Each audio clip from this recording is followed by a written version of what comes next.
Hello and welcome back to Living Abroad. In this video, we're going to talk about things you must know before you come to the Philippines. Now, I got this idea, or not the idea, but what? Live? 12? Why is there 12 there? I don't get it. Anyways, I don't know what's going on with this, but we're live now, regardless of the time zones. I think my computer is confused. There's like a fruit fly. Anyways, I got this idea because I think last weekend I was at Calvin's birthday party, Sunshine Shoulders, and on the way back to the city, I shared a cab with a gentleman from the US, and what he told me really surprised me of how little he knew before he came to the Philippines. I'll share his story in a second, but in this video, we're going to talk about all kinds of things that you should know that I might consider obvious, but maybe some other people don't know. And some of these things aren't so obvious. So just by coming here several times myself, I picked up on all these things that you need to know before you come to the Philippines, guys. So before I get started, if you can see me and hear me as usual, please write in the comment section. I would love to know before I start going through the list. So this video is going to be very informative. Please watch till the end if you are coming to the Philippines because it's going to provide some valuable information. And as usual, I'm going to be addressing all your questions, anything you mention in the comment section. And let's get started. This might be a little bit longer than usual, but it's important. I think so for sure. And I'll try to stay on topic this time. A lot of times we kind of stray and talk about random things. There's nothing wrong with that, but I'll try to see if I can get as much information to those people clicking on this video about things they want to know before they come here. Oh yes, Gurkha's here. Gurkha, and better connection this time. Yeah, man, that's the thing. That's another thing you should know in the Philippines. Let's start with that. You should know in the Philippines that internet can be a little shaky sometimes, especially if you're away from the major cities. Um, the speed is not the issue, it's the connectivity. Sometimes it drops, it goes in and out. And if you're doing a live stream or something to do with video, it's going to be noticeable. So if you rely heavily on the internet for work, that might be a concern for you, and you might want to stay closer to the cities and also get like a secondary, like a pocket Wi-Fi, or have enough data on your phone where you can hotspot it and use the internet. So first things first, because of the comment, internet. You got to know that internet cannot be 100% in the Philippines. So I guess, how are you, Alex? It's Wang. Hey, Wang is here. Guys, Wang's an up-and-coming YouTuber, a Filipina here in Cebu. We met through live stream last time and I was gonna attend their meet and greet, but unfortunately I couldn't make it. Wang is here. Check out her channel. Very informative from a Filipino's perspective. Thank you for being here. So I assume you guys can hear me. Let's get to the first things first. So in the Philippines, if you're coming here, there's a wet season and a dry season. So maybe that will affect your travel depending on how long you want to stay here. If you have 2 weeks of vacation, like many people do, if you're coming here to see the beautiful beaches and the islands, maybe just plan your trip during that dry season. Of course, the weather's like unpredictable. Anything can happen throughout the year. But if you want to reduce your chances of getting caught up in a storm and the rain, heavy rain, and maybe that will ruin your vacation and your perspective, consider the dry season and the wet season. So the wet season, I believe, is from June till November is wet season. So we've just entered the wet season right now. That's why there's so much rain in Cebu right now. It doesn't rain all day, but it can get cloudy and dark and rain for a couple hours, really strong and hard, and it'll stop after. So that's the wet season. And then dry season is from December to May, I guess. So that's the dry season. Um, Wang, I'm great. I'm doing fantastic. Life is great in the Philippines.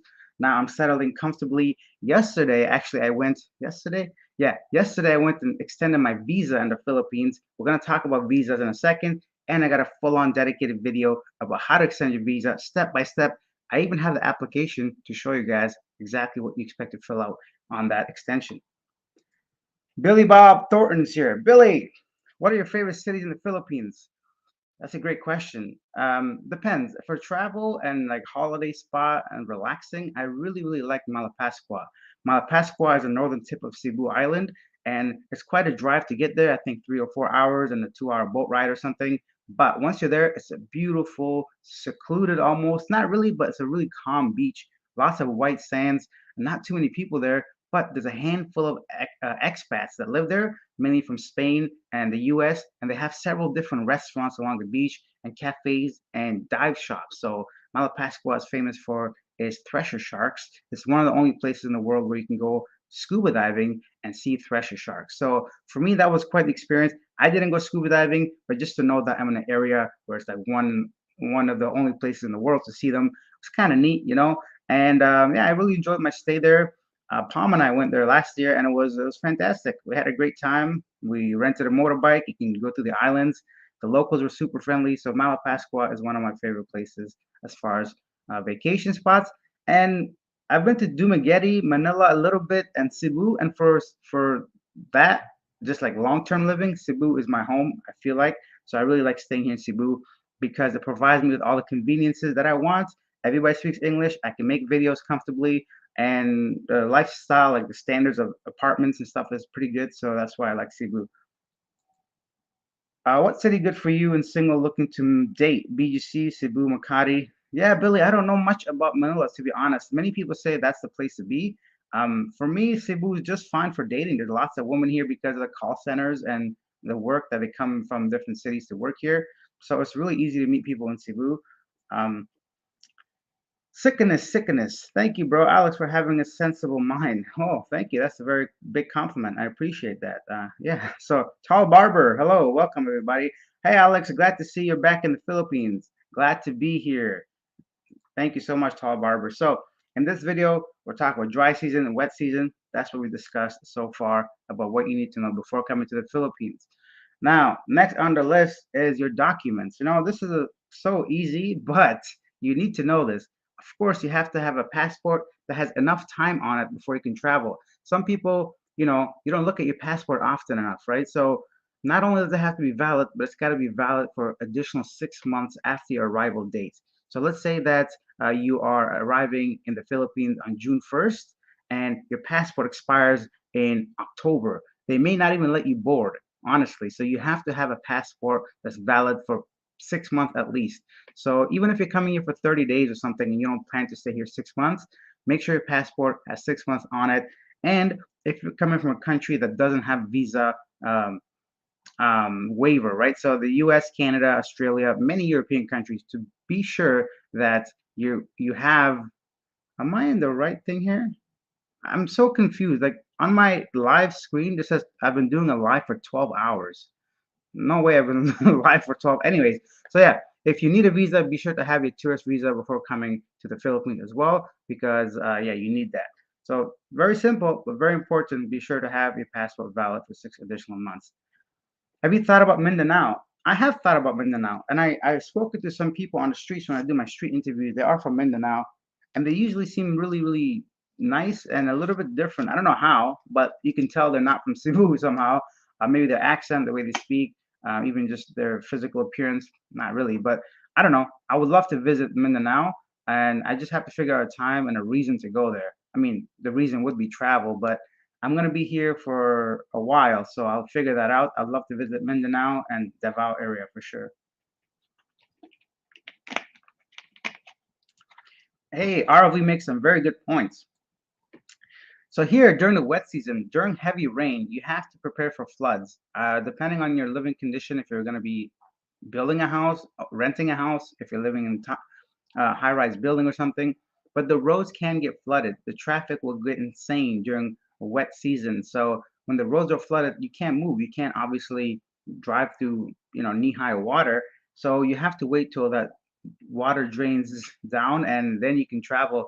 I remember when I was coming back from the beach one time last year, we were really stuck in heavy traffic because of the rain. We could just not get through, right? So we had to wait a while until the roads or the level of water lowers a bit.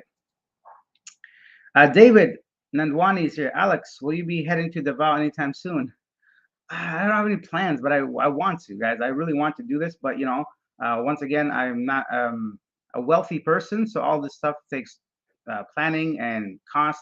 I know it's not expensive, but renting a hotel in Davao, paying rent here, and traveling there and all that, unless I have a proper reason right now, I don't want to just randomly show up at a city just to do the same kind of content I could do here with interviews.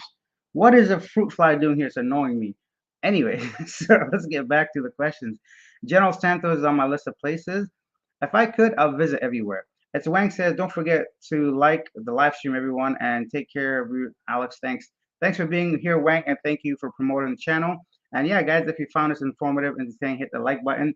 Let's go on to e-declaration. So when you arrive in the Philippines, they're gonna want, actually before you arrive, before you get on your flight, you don't have to, but you should fill up the e-declaration form. So this is just a form that the government of Philippines wants you to fill out, providing all your information, right? So where you're staying, what's your name, how long do you plan to be here, your flight number, your passport number, just some general stuff, but you still got to fill it out, and it's gonna provide a QR code, which then they'll just look at and say, okay, go ahead. Um, Now, if you haven't filled that out before you get on the plane, then you're gonna have to fill it out before you go through customs and immigration. And good luck trying to get internet in the airport in the Philippines. Sometimes that can be challenging. So yeah, just do it before you get on the plane from your home country. Makes things much easier. The thing is, that was annoying to me. I filled it out, everything. I went straight to immigration, and they said you got to fill out the paper copy too. I'm like, come on, man, what's the point? What is the point of having electronic copy and a paper copy? To me, it's just redundant, unnecessary. And the funny thing is, you have to hand it to some guard that's standing there. He doesn't even look at it. You could fill out like, a Dr. Seuss poem on there and nobody would see or care. He's just taking them like this. I'm like, if you're not gonna look, what is the point of doing all this? Because you don't know who handed you what. There's like hundreds of people just walking by, and they don't even look down at the paper. So I'm like, why did you waste someone's 10 minutes? Anyway, so fill out the e-card, and you might have to fill the paper one as well when you land. How much money do you think is enough to retire in the Philippines? Whoa, that's like saying how long is a piece of string, right? It depends what you want from your retirement, right? If you want to live on a beach, a very simple life, and all you do is just chill all day and not do anything fancy, you could do it under 1,000 USD comfortably. If you want to have modern comforts and things like eat out at restaurants every day, take taxis everywhere, and live in a really nice condo, 2 bedroom, then you're gonna of course have to up your game. Watch the latest video I did with Dan from Vagabond Awake. Him and I go through some numbers and how much it costs. For me personally, my lifestyle, I think 1,500 US a month is a comfortable living the way I live, because I don't drink, I don't smoke, I don't spend money on women at the bars and the clubs and prostitutes or just whatever people spend money on, drugs, cigarettes, all that. I don't do any of that. So for me, by just simply living, eating, doing some activities, 1,500 bucks is more than enough. Um, One tip always have friends, family with you in Manila. Don't wander by yourself. It can be dangerous. Well, yeah, being by yourself obviously increases the chance of getting in a dangerous situation compared to a group setting. I haven't really heard too much, but just like any country, man, just use your brain, guys. Don't put yourself in positions, go down, going down dark alleys while you're drunk or messing with people you shouldn't. Don't get involved in drugs. They take that seriously here, like many Asian countries. Um, yeah, just be careful. Alex, you're the only one I follow, bro. James, James, thank you so much, man. That means a lot to me. Thank you so much for following me. I hope I can provide some entertainment and information for you guys. I appreciate that. Joe Ruiz, did I hear prostitutes? I'm visiting. LOL. Yes, you heard prostitutes. You can get many here. Okay, so thank you, says Rain. Next, so we talked about the wet season, the dry season, and making sure your passport's up to date and has 6 months additional time before expiry before you come here. The e-card, the declaration card that you have to fill out on online as well as in person, maybe. Next, we're going to talk about Moni, right? So here's, oh, let me go ahead and go back and tell you the guy's story that inspired me to make this live stream. So I met a gentleman at Calvin's birthday party on the way home in a taxi that we shared. He told me his story from the airport, that he arrived here and he had no money. I'm like, what do you mean you had no money? He's like, oh, I had American dollars. The first thing that went to my mind, I'm like, why? Why did you think you can go ahead and spend your American dollars in the Philippines? Like, they don't use dollars. Over here, they use pesos. So Filipino peso right now is 1 USD is equivalent to about 55 pesos, which means you have to spend pesos in the Philippines. You can't be spending dollars here. You could, but you're going to get ripped off. Like, not ripped off, but you're paying a lot more. And some people are not going to accept your US dollar. They can't do anything with $5. They can't exchange it. It's too small of an amount. But 5 times 5, 250 pesos. Yeah, that's what the money they use. Anyways, I thought that was very obvious, but I guess not. Yeah, they use Filipino peso here. And I highly recommend, before you come to the Philippines, go to your local bank or an exchange place in your own country and exchange a little bit of money, about 50 bucks, 100 bucks, whatever it is, right? So go to your bank, request some smaller notes as well. Don't just get 1,000 pesos, right? So let's say you have 100 bucks. Don't just get 5,500, 1,000 notes and one 500 note. No, ask for smaller bills, hundreds and even fifties, right? Because you're going to need that to go ahead and take a taxi or whatever you might need within your first few hours when arriving into the Philippines. You don't want to be just with dollars in your hand. And don't exchange money at the airport, guys. You're going to lose a lot of money in the fees and the exchange rate. They don't give you that good. So if the market's going for about 55 pesos, they might offer you about 46 or 48, and you're losing 10 pesos, let's say, per dollar they're exchanging, which adds up. It's a lot of money you don't want to leave on the table. Anyway, so his story was he got into the airport, he wanted a taxi, he took the taxi, he had no money, he ended up giving the guy a $20 bill. Now, $20 here, we're talking about 1,000 pesos, more than 1,000, 1,100. So 1,100 pesos he gave the taxi driver when the ride itself was only about 300 pesos, right? So he paid over 75% additional when he didn't have to. It's cool to tip people, but I'm pretty sure he wasn't expecting to tip people over 800 pesos, right? So that's it for the money exchange. Go to your bank, get some small notes, use that at the airport. And then that brings me to my next question, money. You have to figure out what kind of money or how much money will you be bringing and whether you're going to stay here long term, short term, how will you access your money in the Philippines? You know, you can just go straight to that's the way I do it. So there's multiple ways of doing it. If you're coming here for 2 weeks, perhaps you might consider just having some large sum of pesos in your pocket, making sure you lock it up when you leave your hotel, and just kind of spend that, and whatever you don't use, you take it back to your home country, exchange it back to your dollars. So that's one way of doing it if you come here short term. If you're coming here long term, let's say 30 days to 2 months to a year, you can't be bringing a whop of money over. I mean, you could, but that's I don't know, it's not safe. You don't want to be walking around with 1,000,000 pesos in your pocket on yourself. Somebody hears about it, sees it, or you just lose it. I lose all my stuff all the time. So go ahead and not do that. And my suggestion is to go ahead and call your credit card company and your debit card company, let them know you're traveling to the Philippines, and maybe even apply for a credit card that has no annual fee, no exchange rate fee. And I'm using the Home Trust Visa card from the US, and it gives me really, really good rates. I simply take money out of the ATM in the Philippines. It charges me about $5, but that's okay because I have freedom of taking out 30,000 at a time, and I don't have to have a lot of money on me when I'm traveling. So multiple ways, and also you can send yourself money through Western Union, right? So every month you can just walk up to a Western Union place, send yourself some money through your banking app, and then just withdraw it by showing a piece of ID at the Western Union. But the rates aren't as good as the other options, so you lose a little bit of money there. I'm going to be talking a lot, guys, so I hope you're ready for this. We got a lot of things to cover. I got a lot of questions. If you want to have your question answered first, please use the super chat, super stickers. Hit the like button if you're new. Subscribe to the channel. Yada yada yada. Let's get back to the enough self-shilling here. Let's go back to the question. James says, "You live in my birthplace and you're funny." Ha! As long as I'm not funny looking, right? Let's see. You live in my birthplace and you're funny as hell. Might be because I grew up in Scarborough around Afghans. Ha! My man, then you know what's up. Yeah, Afghans are pretty funny if you're in their circle. You know, we can be very proud group of people and sometimes troublemakers, but that's good. I'm glad to hear, bro. I'm glad you think I'm phony and you're watching this live stream. John says, hey, here in the Philippines, they are not called prostitutes. They're referred to as bar girls. They can be referred to flowers for all I care. They're still prostitutes and hookers and whatever they are, they are. Bar girls.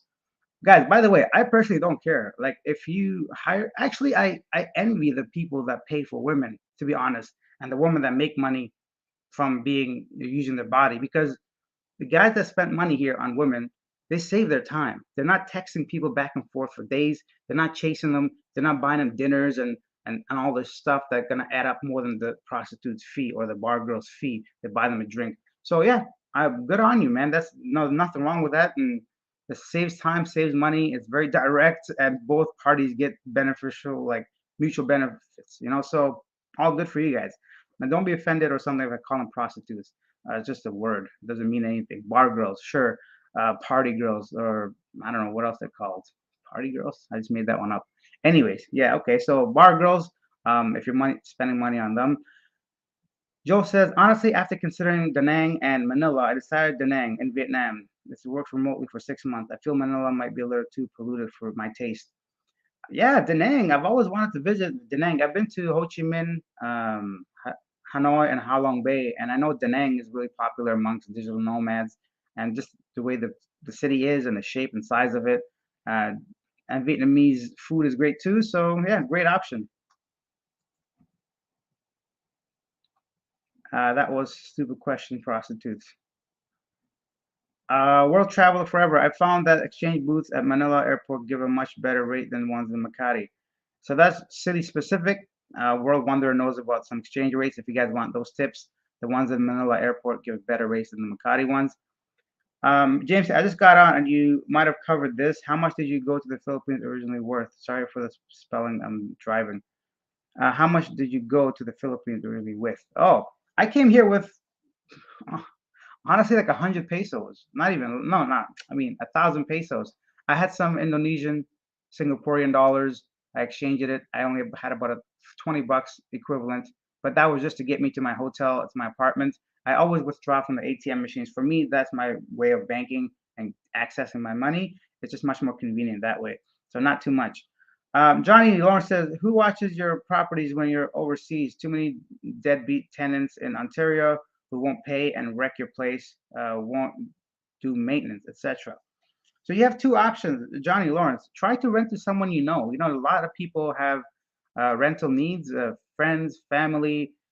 Before you come here, meet the person. Obviously, I think to meet your tenants, both of them. Make sure they both have jobs and jobs in fields where it's not like at risk. You know, nurses, teachers, those jobs are going to be there regardless of what happens to the economy, right? Mechanics, someone would like that. It's difficult to rent someone that's maybe working for themselves, self-employed jobs. You know, I hate to be discriminating, but that's your home. You have to protect it, and you have to get people that have proper jobs, have been in that position for a while. Um, so don't rent to like multiple students, for example. No, don't do that. Don't rent to like a single guy that is they can't prove that he's been working for the past 3 years with pay stubs or whatever. Do a credit check if you have to. So either you could do it yourself, put in the hard work, or hire a property management company that will handle everything for you for the price of 1 month's rent, basically. So if you want to use their management services for a year, it might cost you, let's say, $1,500, but it's worth it. It gives you peace of mind. They handle everything. They collect the rent. They send out any notices. They do property checkups if you have to. They call the maintenance people to take care of yourself. There are multiple places you can hire to manage your property. And for me, I got lucky because the person staying in my home, I know them, and they're just a blessing. You know, even if they want to change a light bulb, sometimes they ask me if it's okay, and I told them that they do whatever they got to do because I know they're gonna treat my home properly. So those are a couple of options, and from my experience, it's worked out well. And don't try to like rent your home for low price. You get what I'm saying? So aim for the higher range in the market. That way, kind of weed out the people that can't really afford monthly rents. And it sounds ridiculous, but this is your home. It's your investment. It's your life long nest egg. You can't just be renting out to anybody. And so make sure that people renting it can't afford to pay. And be sure you set um, the parameters. Let them know you're going to be out of the country. Are they going to be able to call somebody if something goes down? And get that in writing. That's it. So have a nice lease. You guys set yourself set yourself up for success in the long run. Rain said, what do you do if your credit or ATM card expires? How do you get a new credit card if you're not in the States or Canada? They sent me a new one. I got one here in the Philippines. Just let them know you're traveling a long term and you need your credit card. It's an emergency. They expedited mine. I got mine in like 5 days. So yeah, make sure you have that. Here's another big tip. Separate your stuff. Do not walk around with everything in one wallet. That's ridiculous. I lost my stuff multiple times and I've learned the hard way. But don't keep everything in one place. Have your passport on a different location in your room or in your place. Don't carry your wallet with all your IDs, all your credit cards. Because if you lose your wallet, you lose everything, right? So I leave one credit card or a debit card at home always in case something goes wrong, and I walk around with the rest of it. I don't even carry my passport. I think legally you're supposed to as a tourist, and a lot of people do. Fuck that. I'm not doing that. Passport's my life. I just take a picture of it. If I have to use it, here's my picture. That's it. Bob's your uncle. Let's get back to that guy. So he gave $20 to a taxi driver, and he was upset about it because he found out later that he needs pesos. I'm like, okay, so I guess not everybody knows some of these basic things that I thought everybody knew. So far we covered the wet season, dry season, passports and documents, ATMs, make sure you have a visa if you're coming here, the electronic declaration card at the airport, and then exchanging your money a little bit before you come here, and the rest you can do at exchange places in the mall. You could bring dollars with you and exchange it somewhere where you can see a good price. So when you go to the dollars, you see exchange places, you see the listing, 55 pesos per dollar. It's like a lot better than the airport ones or wherever you're gonna get it from. You can do that. Make sure you ask for small notes, of course. Now comes to the phone. Now, by now, everybody's phone should be unlocked, which means it's it is accessible by any provider. Now, a few years back, of course, when cell phones were coming up and smartphones and all that, especially in Canada, your phones were locked by that provider. So let's say you are with Rogers and your phone can only accept a Rogers SIM card. So before you travel, make sure that your phone is unlocked. If it's not unlocked, call your provider, make sure that they unlock your phone. By this point, everybody's phone should be unlocked. So be sure that your phone is unlocked. If you don't know your phone is unlocked, you can just insert somebody else's SIM card into your phone from a different provider. So let's say you have Rogers, your friend has Bell, take out his SIM card, put it in your SIM card slot in your phone, and if it works, then your phone is unlocked. When you come into the Philippines, make sure you buy data at the airport. This is important because you're going to need it. You want to follow the Google Maps on the drive home in case you get lost. You want to have access to people you want to call on WhatsApp or whatever. Don't rely on the airport Wi-Fi. 99% of the time, it's not going to work. Even if you do everything correctly, either there's an error, there's no access, there's no signal, something. You don't want to be stranded at the airport after a 20 to 30-hour flight and you're pretty much going to get screwed because now you have to rely on the taxis that are just waiting out there. So, and that's the other thing. So we'll get to that in a second. There's a lot of things to cover here. So make sure you go ahead and unlock your phone. Get a SIM card at the airport. Get a Globe SIM card. That's worked for me the best. Globe has the best coverage so far. I found better than Smart and some other ones. So the one in the Philippines, the main one is Globe. Get a Globe SIM card and buy the package there for whatever time you're going to be here. Whether you're going to be here a month, a week, 2 weeks, buy that package. Make sure you put that in your SIM card and test it out right there. Make sure you can access the internet, you can access your WhatsApp, your contacts. Just Google search something or try to play a YouTube video to ensure that your data is working. Now, once all that's covered, then you have data. You want to download an app called Grab. Now, Grab is like Uber in the US or Canada. It's the Uber of Asia. And if you want to use Grab, you can just order a taxi. It's going to go ahead and tell you meet us at the Grab pickup point. It takes you straight to your hotel using, now that you have a SIM card, you have data, you can use Grab. It's slightly more than some taxis, but you have peace of mind knowing there's no scam, no hassle, none of that jazz, right? So that's the next tip. For me personally, because I've been here so many times, I just buy a SIM card for a week, and then once I'm in the country or in the city, I go to the Globe store and buy something for a month. I save a couple hundred pesos maybe, but I'm so used to it. I don't recommend you guys doing that if it's your first time to the Philippines. So what, you pay $2 or $3 extra for the data or SIM card, but it's definitely worth it. Now, before you come here, you could also plan your transportation from the airport to the hotel to your apartment. You can ask the hotel, see what their services are. If it seems reasonable to you, they could send you a shuttle with your name, and then when you arrive, the person going to be waiting there for you to take you to the hotel. You can use Grab, like I mentioned right now, or a white taxi.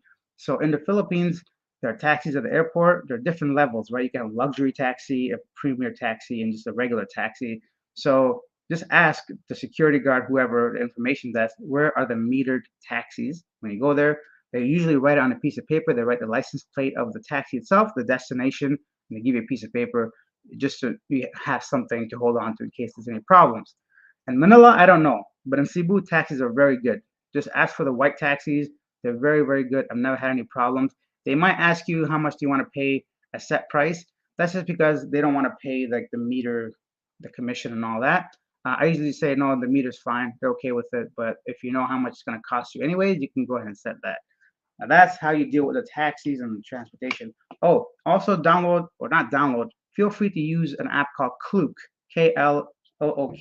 Now I've used them several times and they do a really good job of sending a driver to you, and it's really affordable. So Klook is a great place to book tours, book transportation. It's really popular and I've used it several times. On to the next one. Joel said, is the pollution really bad in Manila? Well, to be honest, after being in India for 3 months, I don't think pollution is ever going to bother me again the way it bothered me in India. It's, I think, a little bit worse than Cebu, but I remember I only stayed around BGC, so that place was really clean and I didn't experience anything. So someone else hopefully can help Joel with that question. RLV says to me, if you are landing at the Manila airport, use the yellow meter taxis. Don't use the white ones. Majority of them are scammers. Okay, so Manila has different colors. So be sure that you do a little bit of research about where and what color taxis to get. Philip Massey, hey, Alex, what's going on? What's the topic of discussion? Philip, today we're going to talk about things you need to know before you come to the Philippines. We've already covered several different things. So feel free to replay this, but we're going to go over all that later on again, just to cover some things. Peter says rates exchange of the Philippine peso is so good right now. Best time to go. Yes, right now the exchange rate is very, very favorable to the foreign currency, especially US and euros and all that. Um, I think last year I was here, it was about 48 pesos per dollar. Now it's 55 pesos per dollar, but it's kind of equal to the inflation I've seen. So it's pretty much on par as what the inflation rates are. Although you're having more numerical numbers, 55 is bigger than 48, it still buys you the same can of Coke as it did last year, at least from my perspective. But it's, yeah, it's a great time to come here. Mike Pedersen, coming to Cebu and have rented a condo for 1 month at 380, everything included. That's awesome, man. If you don't mind me asking, where is it, that condo? Speaking of renting places, be sure that if you're renting something, you ask some questions, right? You need to know that not every place has hot water. Now that could, I mean, in the shower, right? So hot water is a big thing for me. I don't know why, being a Canadian guy growing up in Canada, I always took hot showers. And even in this blistering heat, I take a hot shower. I gotta really start taking cold ones if I want to get adapted to this lifestyle, to this humidity. So that's another thing you need to know. A lot of places don't have hot water in the shower, so be sure you ask that. 380 is a great deal for all inclusive for 1 month, depending on where you're staying. Also, I would love to know which area you're staying, Mike. But that's awesome. Coming with 1,300 US dollar total. When are you coming, Mike? And how long will you be staying? I mean, for 1,300 for a month, it should be great. Mike says, "Is that doable?" Yeah, Mike, that's very doable. Like I mentioned, you can live off here 1,300, especially if your rent is covered already. 1,300 is a lot. It's almost 200 bucks a day. Now, what am I saying? 200 bucks a day, not 200 bucks a day. Yeah, it's almost 50 bucks a day. I can't do the math right now, but yeah, so 50 bucks a day here will get you really, really far. Joel says, in Manila, dirty city. I see this BC that looks nice, but the rest of the city from the videos I've seen looks really dirty, where people just throw trash everywhere. It's a blanket statement, but true. There are some areas, slums, even in Cebu City. I can just look down right here. There's some very, very underdeveloped areas. So that's going to be something you have to get used to coming to the Philippines. You'll see a mixture of like developed areas and really underdeveloped places where people throw trash everywhere. Even when I walk around, sometimes you can see behind me, there's a lot of trash. I don't like highlighting these things because I don't want people thinking I'm using people's poverty to gain views, but it is a reality. You have to be prepared for it, and there's going to be a lot of um, kids asking you for money and people wanting you to give money. So be prepared for that. Peter says, "Did you guys see the cost to stay Shangri-La BGC? It costs like 400 USD, cheapest. What's up with that? LOL. I get that the BGC, but oh my God, 400 USD cheapest, and it's not even Christmas fireworks. That is the other thing. Something you should know. If you've never been to the Philippines, but have traveled to other Asian countries, overall, Philippines has higher per night cost per hotel. I don't know why that is, but that's just the case. So, and it's still a lot cheaper than where you're coming from, most likely.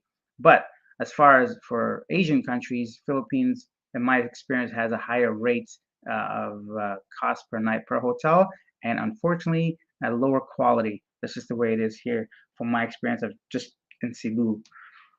Um, RLV said BGC, Makati, Alabang are nice cities to live. Thank you, RLV. Peter, how soon should you get a new 10-year passport? Many places say need at least 6 months valid. I'm assuming under 1 year to 8 months expiry, you should apply for a new one. Yeah, that's a great question. I think so too. So for me, I think about 11 months is perfect. You don't want to risk it because sometimes, depending on which country you're from, the bureaucracy and getting a new passport could take months. So I would say as soon as you're under the 1 month mark, 11 month, send in your application, and that should be enough because that's something you don't want to wait around last minute. It can really ruin everything. So I would say when there's 11 months left on your passport, go ahead and try to renew that for another 10. Some countries do 15 years, which is pretty cool. So yeah, let's see what else we got on the things you need to know. Unlock your phone, SIM card, very important. The meter taxis, Klook, download Grab because you can order food through Grab as well. So if you don't want to go out to eat, Grab has plenty of options for food. You simply put in your address and then they just deliver your food. Oh, one more thing. If you're renting a place in the Philippines and somebody wants you to pay ahead of time, and if it's not through Airbnb, it's not through a recognizable app like Agoda, Booking, or something major platform, do not pay before you come here. Don't pay some random agent off Facebook. Don't pay somebody to view the place. Don't pay somebody for a reservation fee. Don't pay anything before you see the place, unless you're going through Airbnb or hotel website directly. So don't pay for anything. It's a big, big no-no. There's lots of scams. People are trying to get you to pay before you come to the place through Facebook groups or other, um, what do you call that? Classified pages. Okay, next thing. We got 60 people watching. Before we continue, guys, please take a second, hit the like button. Uh, use the super chat, super stickers if you want your question read first, or you just find this information helpful. And subscribe to the channel if you're new to the channel. So let's go to James. Last question. James, no worries, man. Alex, I don't last question, Alex, so I don't crash without drinking and driving, okay? How much do you think I need for 1 year to stay there? So 1 year, if we're gonna do the basic math, so 12 and 6, $18,000 USD, 20,000 USD should be enough if you want to live just about average but comfortable, right? Like we mentioned before. But the more you have, the better. So it really depends. And I would say to bring a little extra just in case something goes wrong. Have some money as backup. Have a couple credit cards so you can go ahead and use in case of emergencies. And yeah, I think about $2,000 a month is more than enough in the Philippines. You can live under $1,000 a month. I know people that live, I don't know them, but I've heard people living here for under $500 a month and still doing fine. It really depends on your lifestyle. Where do you want to live? Do you want to be central? Do you want to eat out every day? Do you want to take a taxi everywhere instead of walking or taking a jeepney like the locals? Do you want to have lavish parties and go to rooftop bars every single night? Do you want to be living in different hotels or renting a place every day? So it really depends on how you want to live. So for me, in my personal life, where I have a decent place with everything I need, a gym, a pool, air conditioning, all that stuff. I go out to dinner every night if I want, but I'm not eating at fancy restaurants, but just like mediocre, not mediocre, what do you call it? Mid-level restaurants, right? There's night markets full of food. There's fast food for lunch. Breakfast, I have just coffee maker here. You could do 1,500 easily, which means 18 to $20,000 for the year should be just fine. Lerm, Mindanao is more nice and more peaceful to live in Davao. Bukidnon or Abundant, tropical fresh fruits, cheap veggies, abundant in poultry, meat, beef, etc. Okay, well, cool. Thank you, Lerm. So he's a big fan of Mindanao. Bob's your uncle. LOL. Yeah, I said that earlier. Joel said to Peter, I'm sure you can find less expensive accommodation, even Expedia. Yeah. RLB for the Philippine telco, use Globe or Smart. Don't use Dido. I never even heard of the third one, but yeah, definitely Globe or Smart. Mike says, good information you're giving. Thank you, Mike. The plan was exactly that today. I want to provide as much information as possible. I'll be doing some sort of video or audio series and eventually doing an ebook to put all this into like something, right? And you guys can download it and stuff after. Peter said, I feel the Smart is better than Globe. If you go to speed tests, you'll find that they are faster than Globe in many Metro Manila and even online websites. Many places did tests and all the Smarts are faster. Yeah, but faster doesn't necessarily mean better, right? So if you're doing basic stuff on the internet, sure. But for people that do like long-term video calls, at least in Cebu City, I find Globe to be better. But I've never had to use Smart in Manila. Test them out, both guys. it's very easy to get a SIM card here. It's really cheap as well. For a few dollars, you can see which one you like better. And yeah, it's not that big a deal. Johnny Lawrence, are you on any dating apps there, meeting any girls? I am not, sir. Women come to me. I don't go to them. You know, I'm just a superstar like that. Peter Hong says, does some of you guys see videos on meter taxi scams? Instead of the distance jump, normally they jump like 5 times faster from cheap programs. This is another scam if you don't use Grab. That's true. Peter's right. That happened to me once, I think, in Bangkok. I kind of was dozing off a bit and I woke up to a random, ridiculous number. I'm like, no way. I paid the guy because I didn't want a problem and I missed my flight or whatever. But do keep your eye on that meter, and it will jump once in a while. Though you have to understand the way the meter works. It's not consistent. So the Cebu meters, every single taxi I've gotten to, so starts at 40 pesos, and then everything goes up by two by two. But every 1 kilometer or 1.5 kilometer, it jumps up 10, and then goes by two, and then jumps up 10. So because that 10, but there's an explanation usually in the cab that tells you it's because of the time spent in traffic or the 1.5 kilometer. Regardless, taxis are super cheap here in the Philippines. So yeah, just get used to how to take them. I never had any problems here.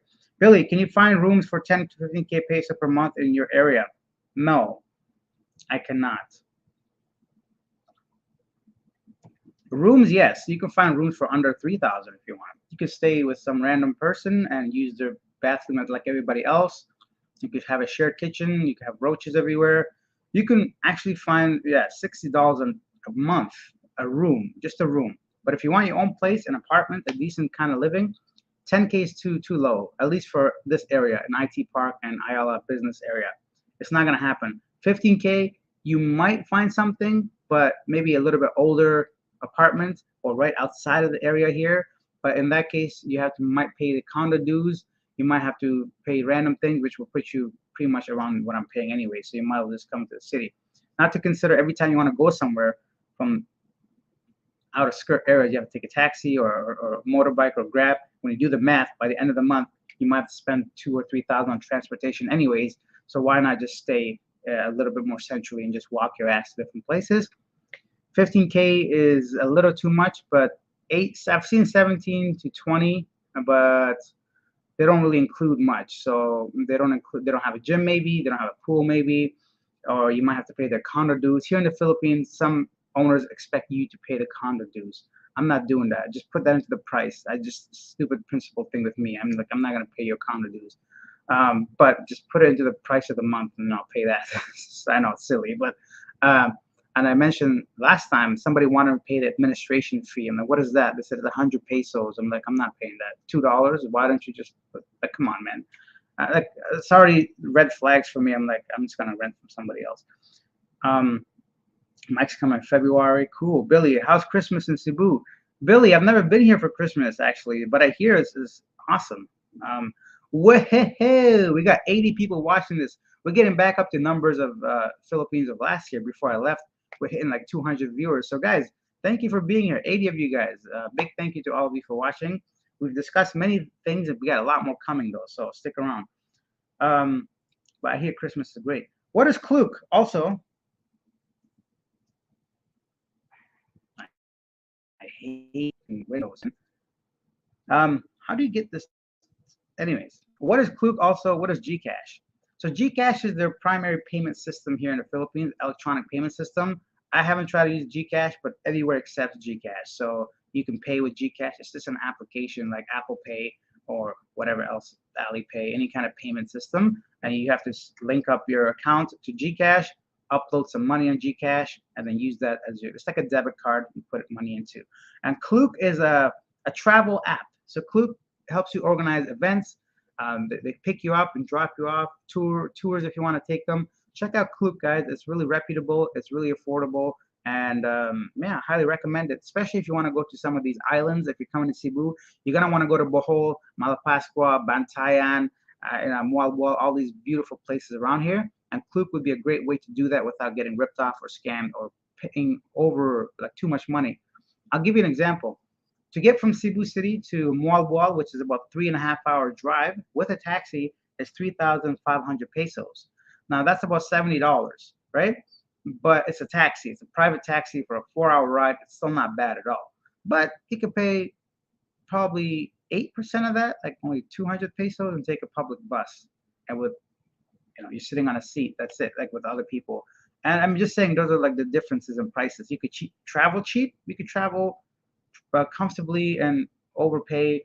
And if you do that throughout the month, your budget's going to be 3 or 4 thousand USD, maybe 5,000. So, but that's just one example. And if you do that for everything, I'm saying, don't get scared. You're not going to be living in poverty here. You're going to be fine. It's fine. Gcash, Philippine digital payment. Perfect. I always said it perfectly.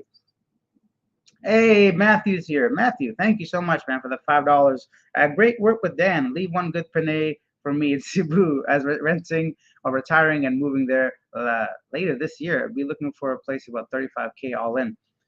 So Matthew, thank you first of all, and I'm glad that you suggested meeting Dan from Vagabond Awake. We had a great discussion. Really cool guy, nice guy. He's very transparent. He gave me some great ideas when it comes to trying to earn some money from YouTube because I can't rely on ads all the time. And he's a really smart guy and he's well traveled, very nice guy. So we both did an interview on each other's channel. If you guys haven't seen that one, check it out. That was thanks to Matthew's suggestion. And 35K will get you a decent place here. So with 35K, you can get a 1-bedroom as well.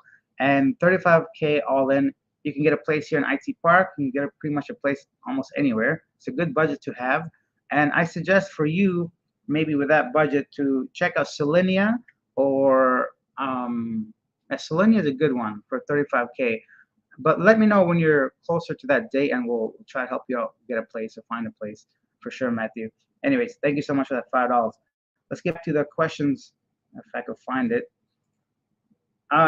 Edna, hello Edna, says, nice Alex that you don't dwell on negativity of the place. There's no perfect place on this earth. Yeah, of course, guys. If Philippines wasn't the place I wanted to be, I wouldn't be here and talking so many positive things. Like any place, there's lots of negativity here. But if I put myself in that mindset, I'm just gonna bring myself down, and I'm just gonna have this negative like view of life. But I don't. I don't look out there and see slums. I look out there and see a few people playing basketball during the day, and I can hear them laughing. So I'd rather have that than just talking smack. Oh, look at this underdeveloped area. I mean, Canada's not perfect either. The U.S. is not perfect. Look at all the drug problems and all the underdeveloped. Because Hollywood is not throughout the entire U.S., right? They only show you good places. America's got some trashy places. So does Canada. A lot of places are not fully developed, or they're just as bad as anywhere else in the world. It's on Junqueira Street.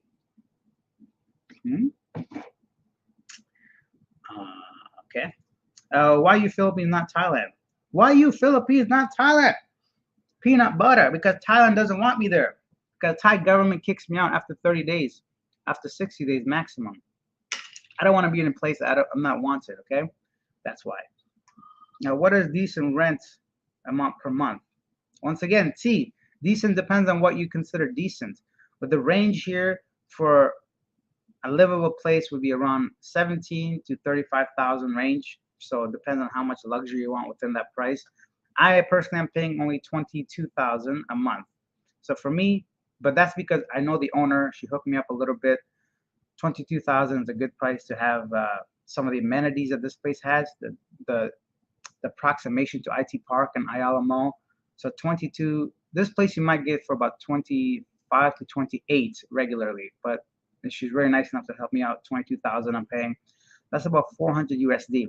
Where are you going to find $400 of rent for your own apartment with a pool, with a gym, electricity, water, everything included, condo dues and maintenance fees and all that junk. So yeah, so I think around 25,000 a month to 30,000 a month is what is considered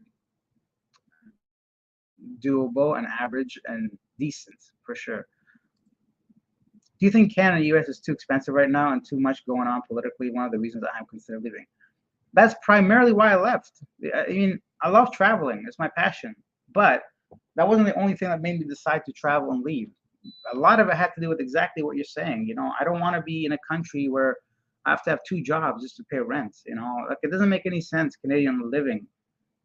Everything is too expensive. If you want to live, like I felt like I was paying to survive. I just felt for essentials, and Canada is an amazing country. It has some of the best everything. It's great, but it comes at a cost, and I wasn't ready to pay that. So, and if I had kids, if I had a family, if I had parents that needed me to take care of, yeah, I'll suck it up. I'll work a 9 to 5 job or two just to live there. But right now, I have this privilege, this opportunity, and I have no dependence. It's just me. If I can't eat one day, if I fall sick, if I whatever happens to me happens just to me. It doesn't affect other people around me. And those are the things that made me want to leave Canada because we're being too progressive. It's becoming like they're overcorrecting things. I'm all for equality and acceptance. Look at me. I wasn't born in Canada, so like I was they accepted me, so I'm okay with acceptance. But I think to push this whole agenda on people of this is how you have to feel, this is what you have to believe, this is how you have to talk. Like that's messed up, man. Like I don't think the Canada I grew up in and I came to was anything like that. People had freedom to be who they were, and they didn't push anything onto each other. And we all know what I'm talking about here, so I don't want to pinpoint specifics, but it's ridiculous in Canada right now. And if I had kids, to be honest, I wouldn't want to raise them there. As far I cannot trust the school system to send them where they teach anal sex in grade 6. It's messed up. I don't know. And man to man, and not to mention all the health problems that come from all that. And you can be a cat in Canada. If you want to be a cat, you can be a cat. You can go to class and sit down and say meow meow all day long. Just kidding. I'm getting upset. I don't even have kids. But anyhow, all the girls there seem like they have an ulterior motive, like Moni, even if they want a relationships. You're talking to the wrong girls, Johnny? Yeah, well, of course. So, Johnny, this is a very good topic, but it has to be addressed. If you're coming here and you're 75, 77 years old, and you're talking to a 20-year-old, it's most likely about money. They don't know you, so of course they have ulterior motives. If you come here naturally and you're 77, 75, and you meet somebody in a grocery store line, you start talking to them, they might like you, that's a different story. That's genuine, organic relationship, love building. But online, these girls are talking like dozens of mans. Some of them send them money, some of them send them gifts. They're in a relationship with all of them. I'm sorry, but if you never met the person, you're not in a relationship. That's just the way I see it. You might be acquaintances, you might have potential to grow, but yeah, over here, like anywhere else in the world, because Canada is not much different. Have you tried dating in Canada, or it's just ridiculous? You either have to meet certain criteria to even be considered handsome or at least attractive, or you got to have a lot of money. And it's the same thing over here. It's always like a mutual benefit kind of thing. So you just got to find the right one. But there are some really good women here. Speaking of which, tonight I'm going to release a video of a very special Filipina. And I met her while I was walking and I talking, and I'm like, you know what? Let me just put your whole story on here. So we have in-depth, full, exclusive interview with a Filipino that's not like what we just talked about. So let's see. Hey, Alex, enjoy your stay in Cebu. Thank you, Conrad. I appreciate it. Conrado. I like the O at the end. A world traveler. How is nightlife in Cebu? Are there bars and clubs like in Makati? Oh yeah, buddy. Over here, you got many, many nightclubs. I got Icon right down the street. You got 88th Avenue right next to this building I'm living at. You got the Social at Ayala Mall and at Cebu IT Mercado, whatever. You got Mango Street where there's a few bars. So yeah, there's some things here if you want to do it. Oh, big, big, big news. Huh. I don't know if I should say it yet, but not. I don't know. I'm considering a very, very adult driven content for a brand new channel. I have someone that wants to partner with me. They're gonna do all the camera work, all the editing, all the behind the scenes stuff that I don't like, and I'm just gonna be the face of the channel talking to girls at night. I don't know. So we'll see how that goes. Mike says, how can I contact you to ask more questions? Well, Mike, you can send me an email. Feel free to do so. I do one-on-one consultation for 1 hour is $50. I don't really promote it, but I do because I don't want to make this about money, but it is what it is. There's a lot of questions, a lot of information I have. It's really in depth, but I can't, spend an hour talking to 40, 50 different people a day. It's not that many. So I can't spend an hour talking to like 3 or 4 different people. So if you want a one-on-one consultation, it's $50. Send me a Talk Now Canada. But if you have 1 or 2 questions, I'm more than happy to help you here or in an email. Feel free to talk to me. But if you want an in-depth like video call where I sit down and go through everything with you, that's gonna be $50. RLV says there are bars and clubs in Makati, particularly the Pavlosio. Black. Well, I can't read that. How's Alex? Steve, I see the Blue Jay. Blue Jays, yep. Yep. They never won anything except for the 90s and 93 and 92.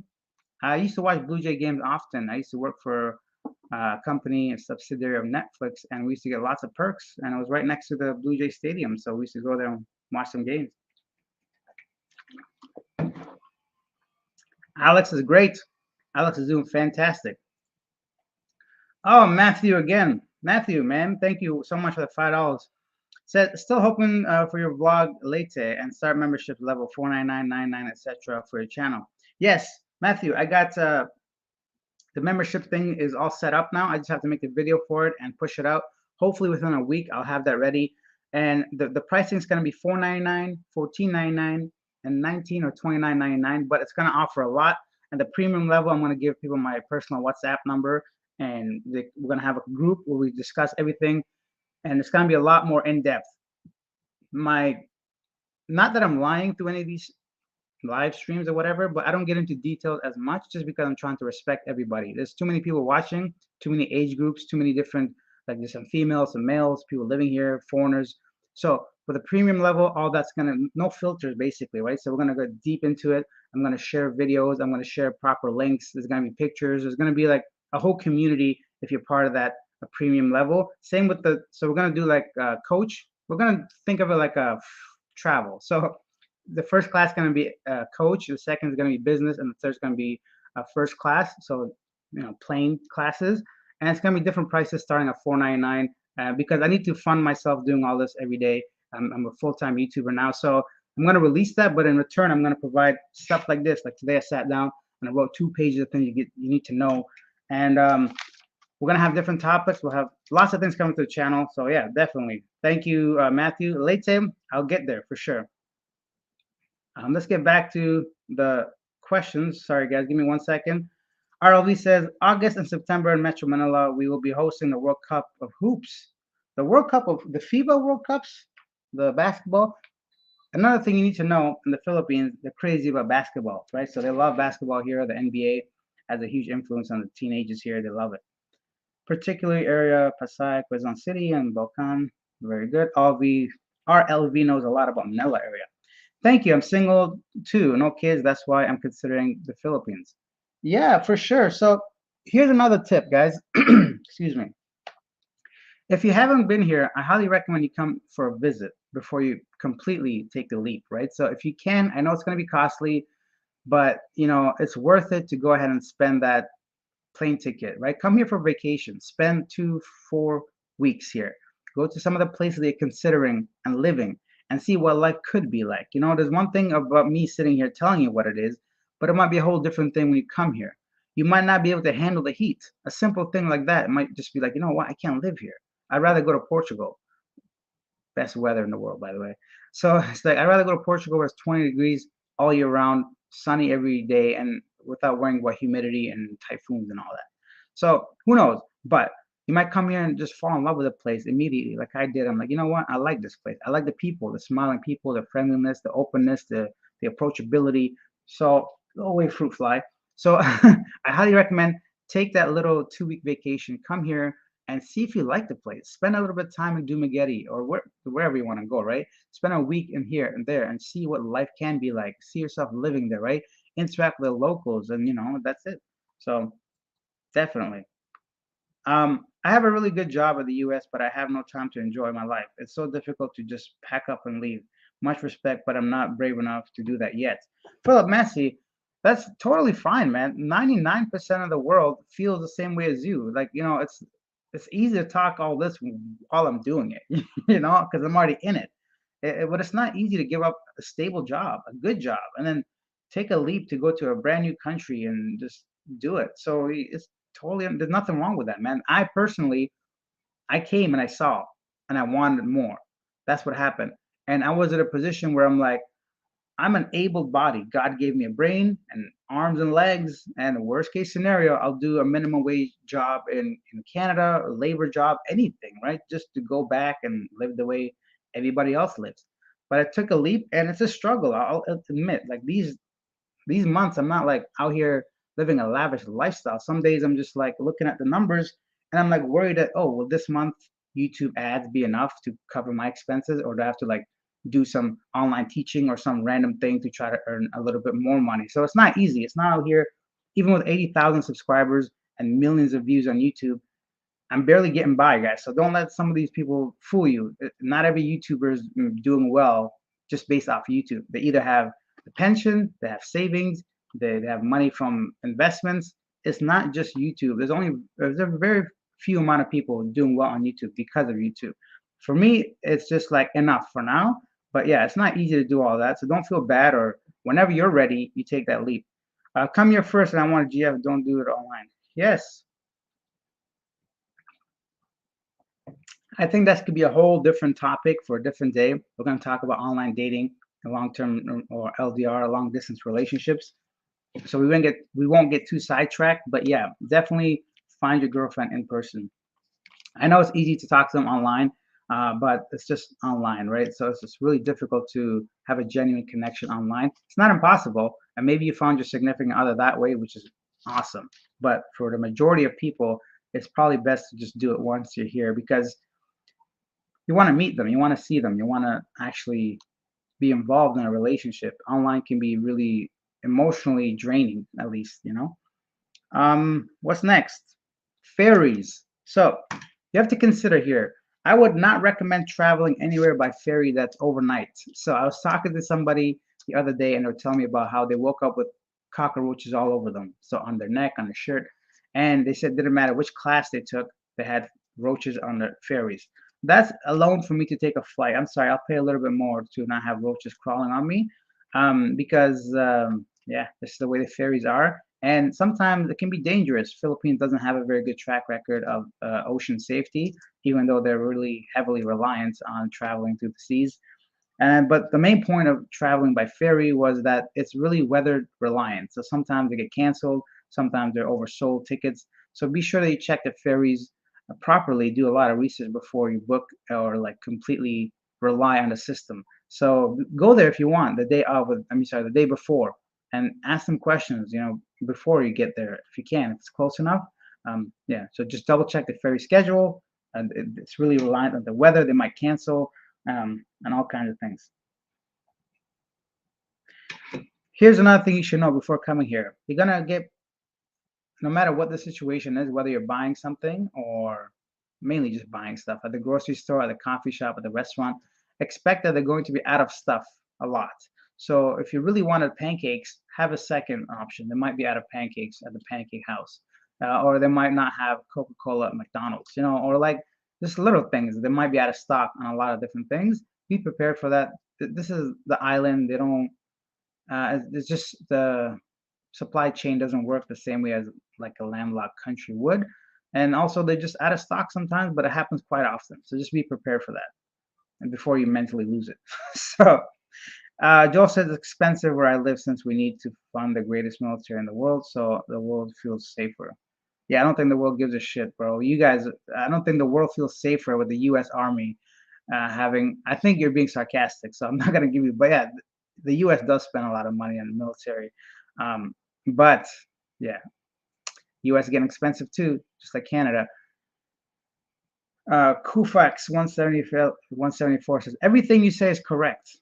Thank you. I'm glad. I'm just talking from experience, guys. Also, what I'm saying is not every single case, right? Of course, there's like exceptions to the rule of what I've experienced. These are just random things that I've noticed while being here, and I think that you might find informative and helpful. Um, Nah, man, I'm 38 and I'm thinking of renting out my home as well and retiring early. Do it, Johnny Lawrence. Do it, man. Just do it. Do it. That's it. Do it. And if you, by law, you can move back into your home if you plan to live in it. So do it. Take that leap. Take the risk.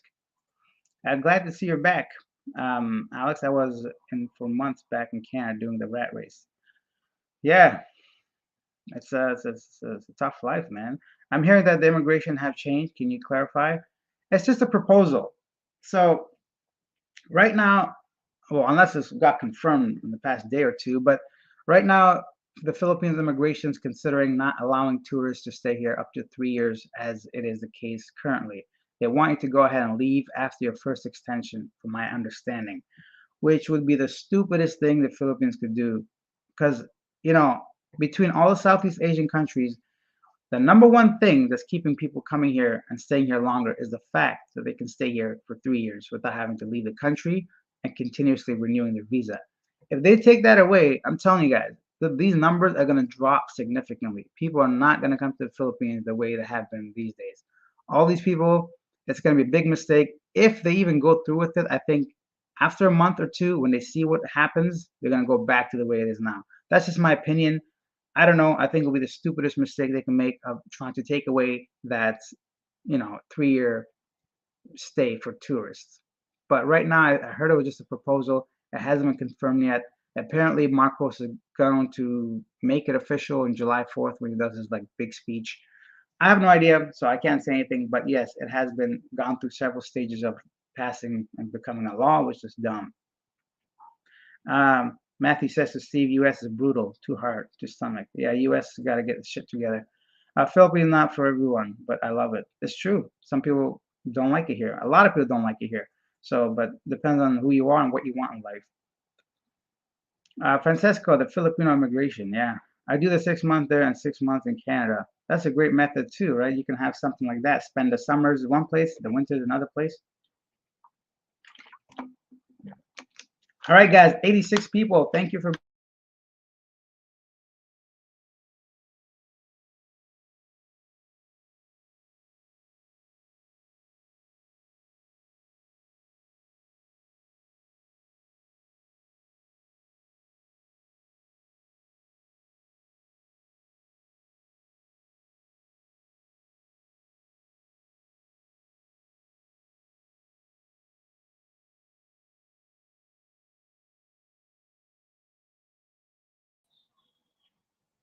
Am I back? Did I mess up?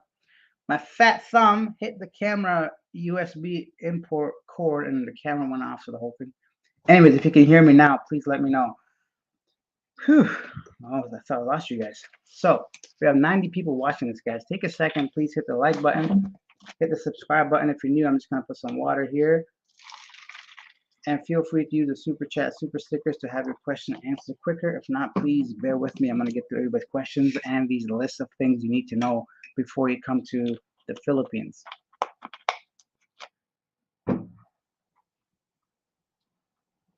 Okay, let's go back up here. I was in the Philippines for 4 to 5 months last year in Makati. Oh, that's pretty cool. Let us know experience. Joe says to Philip, I try to find a job that allows you to work remote. I'm not a software developer. I can work wherever as long as the internet. That's the other tip. If you guys are young enough or old enough, doesn't matter.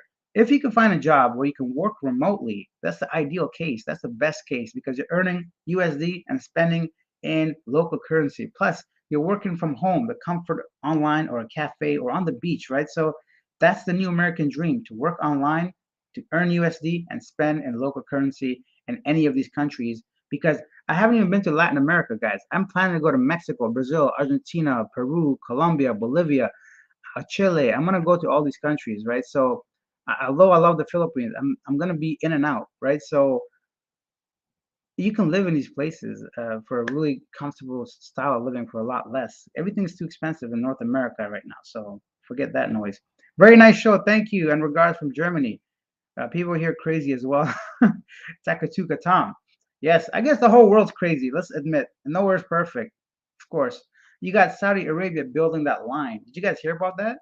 With a mega project, I don't know how many trillions of dollars they're gonna try to spend on building this crazy freaking community in the middle of the desert. Anyways, look into that. It's called The Line. Incredible things they're doing down there. Good morning. Yusuf's here. Good morning, Habibi. Joe Ruiz, front or back developer in the middle. Yusuf Alice, Canada used to be known for its healthcare system. Now the system is almost non-existent. Do you think it's easier to see a doctor in the Philippines? It's definitely easier to see a doctor here. Oh yeah, 100%. But it depends on what your condition is. And I don't know. I heard someone couldn't do an MRI because they didn't have the MRI machine in the hospital. That they go to the main city. I heard another person couldn't get treatment because of something. So If it's like surface level things, yeah, for sure. If it's prescription, just a regular checkup, yeah, 100% the Philippines is easier to go ahead and see you. But as far as like if you need some in-depth something, I have no idea how the healthcare system in the Philippines is for severe illnesses. I heard somebody had a heart attack and died because they couldn't get him to the hospital in time because he was living in like the jungles somewhere. It wasn't like the roads, it wasn't very accessible to hospitals. So that's another tip. If you got health issues, if you're a little bit older, try to stay near the hospitals, right? Because at least close enough we can get there in case something goes wrong. Um, so Rod, Rod there in Cebu has done a video as of this morning PST. Rod? Who's Rod?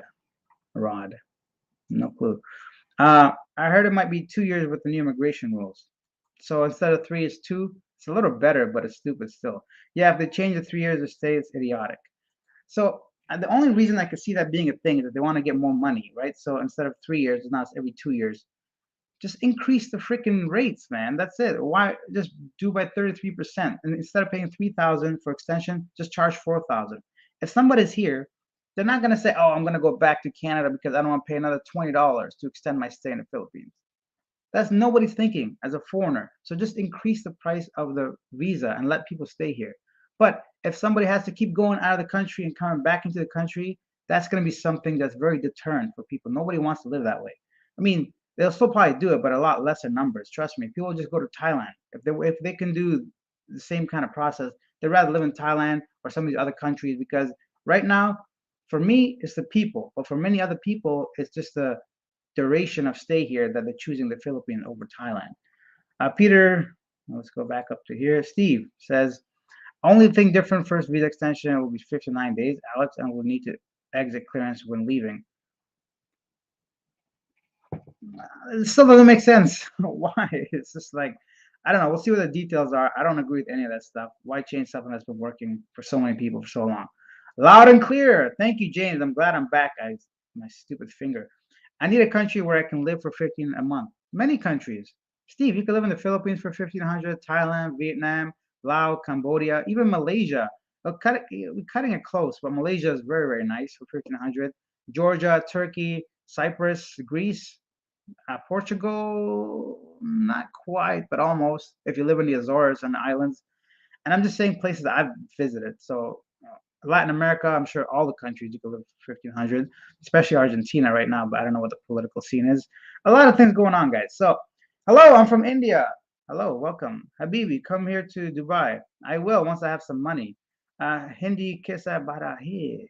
I don't know what that means. Just don't get really sick in the Philippines. They don't got modern equipment. That could be a problem. Yes, for sure. If U.S. citizens and if USA citizen and can work overseas, do it at first. 112,000 is tax free from the U.S. taxes. Hmm.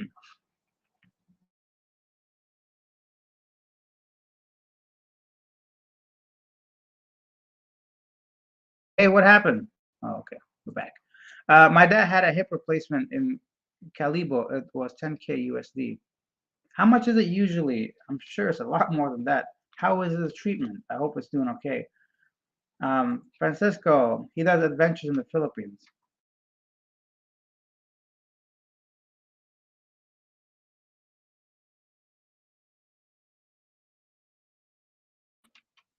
Here we go. See, guys, this is what I mean. You see the interruptions in the video? Now imagine you're having a conference call in a meeting and you're working and this keeps happening. And I'm like in an IT park where the internet should be the best. So something to keep in mind. Yeah, 2 months and 2 years, a big difference. I get it. I understand still, but why change it? Going need to exit clearance every exit. Hmm. Okay. Well, just extra ways. How many people are actually like, I guess some people commit crimes. I don't know, man. I don't like it. I don't like change. Sean's here. Hi, Alex. I saw you in Cambodia. Do you travel there back and forth? I don't. I've only been to Cambodia once, and it was a few years ago. So you might have a great memory. I was in Cambodia just in Siem Reap for a few days, just to see the Angkor Wat temples. Beautiful place. I would love to visit though and stay in Phnom Penh and just live there for a month or two for a new experience. Political talk. Biden fell on his ass again for no reason. Well, the man is old, you know. Uh, Brief up. I bought a work visa for 3 years, no hassle with the extended BS. There you go. So you can do that. You can buy a work visa. And lots of options. I like Philippines because it's easier since people speak English. Another very good point. Yes, everybody here speaks English, right? So if you're coming here, you won't have any communication issues at all. When you say girls come to you and you don't do online dating, how do the girls know you come to you? I'm just kidding. No. I'm just basically if I want to meet somebody, I just do it in person. That's it for me. So it's not over here. People are so approachable. You won't have any issues once you're here. I was just trying to be funny, but like the one thing I would highly recommend. This is just general advice. I just it's nothing to do with anything or Philippines, but yeah, I don't know. We'll talk about women later. This is about what you need to know before coming to the Philippines. Let's get back on track. Ah, we're flipping pages now. So this is what you need to bring before you come here. What you should know. Understand that here, sunscreen, suntan lotion is expensive relatively expensive compared to other things. So sunscreen is expensive because they know foreigners are the only people using it. From my understanding, I don't see anybody wearing sunscreen outside the Filipinos. So sunscreen is very expensive, and tampons are hard to find for the female ladies. So bring some of that, if you're gonna try to find it somewhere specific. And everything has skin whitening in it. So all the lotions and creams, 99% of them have skin whitening chemicals in there. So if you don't want none of that, yeah, order online or I don't know what the solution is, but I don't wear anything on my body. But keep in mind that everything is skin whitening and tampons are hard to come by, as well as sunscreen lotion is expensive. Huh? Philippines has modern medical equipment, of course. Of course they do, but they may not be accessible by everybody. I think is the key. James says, Alex, how much did you start your travel with when you left Canada? Sorry for these questions, but I like honesty and you're very transparent. I left Canada with zero savings. Well, I had some savings, but I didn't touch my savings. My point. At the time, I was working for a Chinese English teaching company, and they were paying me 30 US dollars an hour. That was more than enough to live abroad. I was working 6 days a week, 5 hours. So you do the math. I was making easily 3,000 US dollars a month. So that's what I relied on when I was traveling. And that's why I stayed in the countries I stayed at in Turkey and Thailand and Georgia, all those places, because the internet connection was great. I needed to stay somewhere that had good internet. And then I just simply worked during the day or in the evening for 5 hours. And the rest of my time, I just chilled. That was it.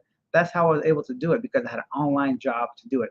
But unfortunately, the entire Chinese teaching industry shut down. It was still there, but the way it was is no longer the way it is. And I had to give up that job. But luckily, by then, YouTube had picked up a little bit. So now I'm living off of my YouTube income mainly. And that's what I'm doing. Was that you, bro? I saw in Tivoli Gardens. I don't think it was me. Tivoli. Might not have been me. Alex, how much did you start your travel? Okay, we did that. James says, Alex, how much? What am I reading here? Oh, is it? How much did you start your travel when you left Canada? Savings wise, don't mean to ask personal questions, but I know you're transparent and that's why I follow you. You like to tell it the way it is. Yeah, so I just explained that. Get into crypto now. Buy 225. Should make some decent money. I've lost a lot of money in crypto, guys. Please don't do that unless you know exactly what you're buying or if you know more about it than I do. Crypto is not something that you should expect to earn money. Just put something that you can expect to lose. If you do well, great. If you lose it, you've lost it. Crypto is a up and down market. Unless you know how to trade and are knowledgeable. If you're a regular Joe Blow like me, probably don't do it. I had a hard time dating in America, but got a date once in like 3 years last year. It's easy to date a woman in the Philippines. Oh yeah, it's not hard here, but it's the quality and what they're looking for, what you're looking for. But as far as general dating, it's 1,000 times easier in the Philippines. If you can't find a Philippines, and if you can't find a woman in the Philippines, you won't find a woman anywhere. That's just the way it is. Over here, it's got to be the easiest country in the world to meet females. Bring good razors and send yourself good coffee. Although I have to admit, I'm impressed by Filipino coffee. They do have good coffee here. So yeah, Coffee is okay because they have even name brand coffees in these markets like Starbucks and all these other things. Coffee culture is really, big here in the Philippines. So that was a good surprise for me actually.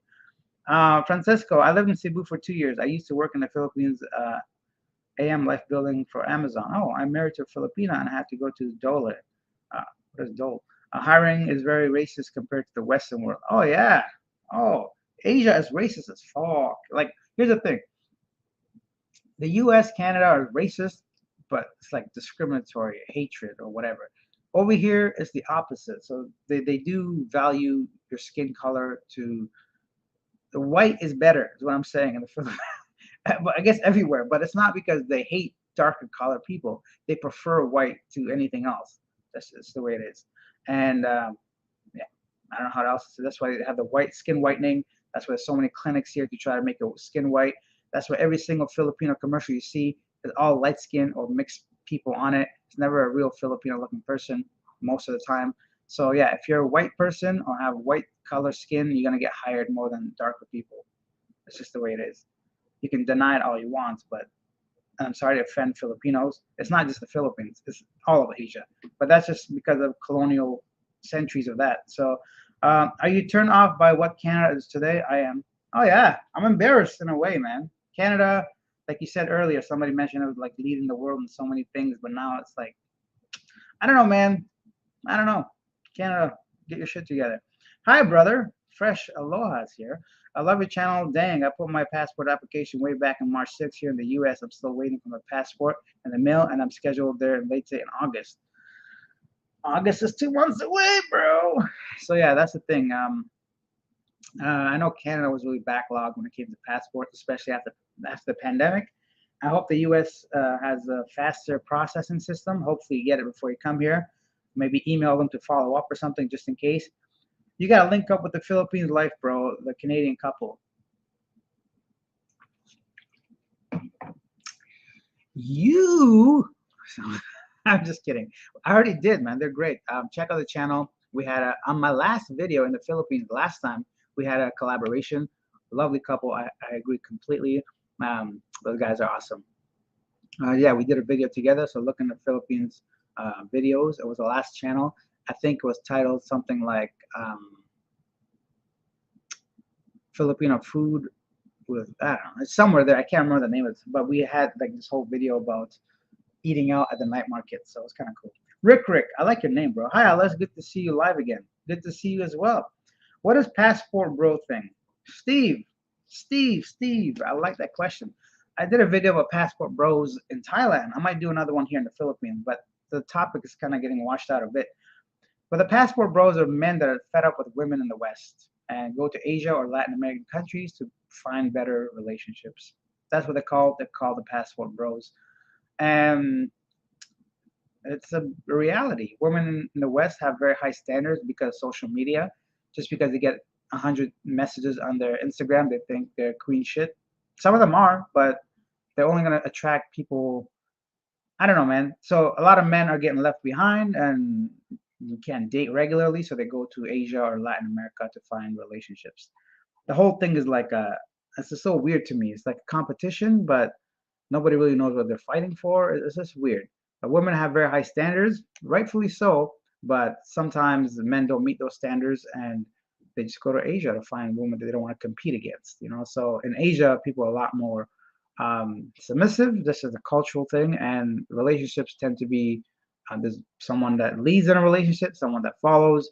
I think there isn't as much like direct head-to-head arguments and competition and this like stubbornness maybe. Regardless, that's what the passport bros are. Men that are fed up with dating in the West, they go to Asia or Latin America to find women.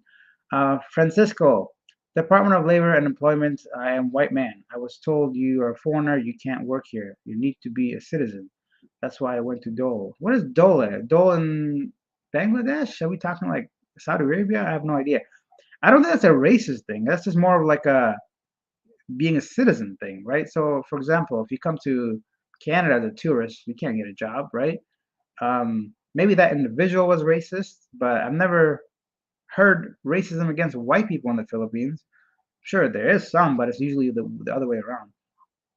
That's messed up, but at least they told you like the way it is, I guess. So you knew not to waste your time there. Rick, before I came to the Philippines, I went to my bank to top up the dates on my info and make sure I wouldn't have any problems.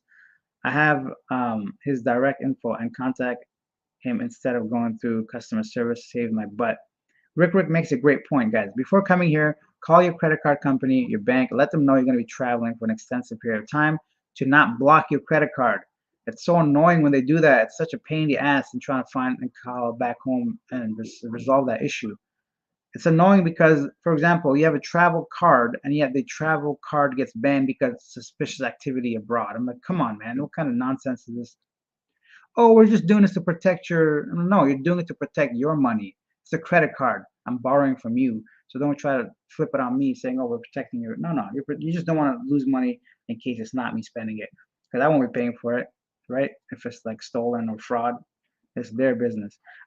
James says, since you brought that up with whitening products, so what's this here about white in the Philippines is a huge thing. I'm assuming that has to do with money. Apparently, they love handsome white men.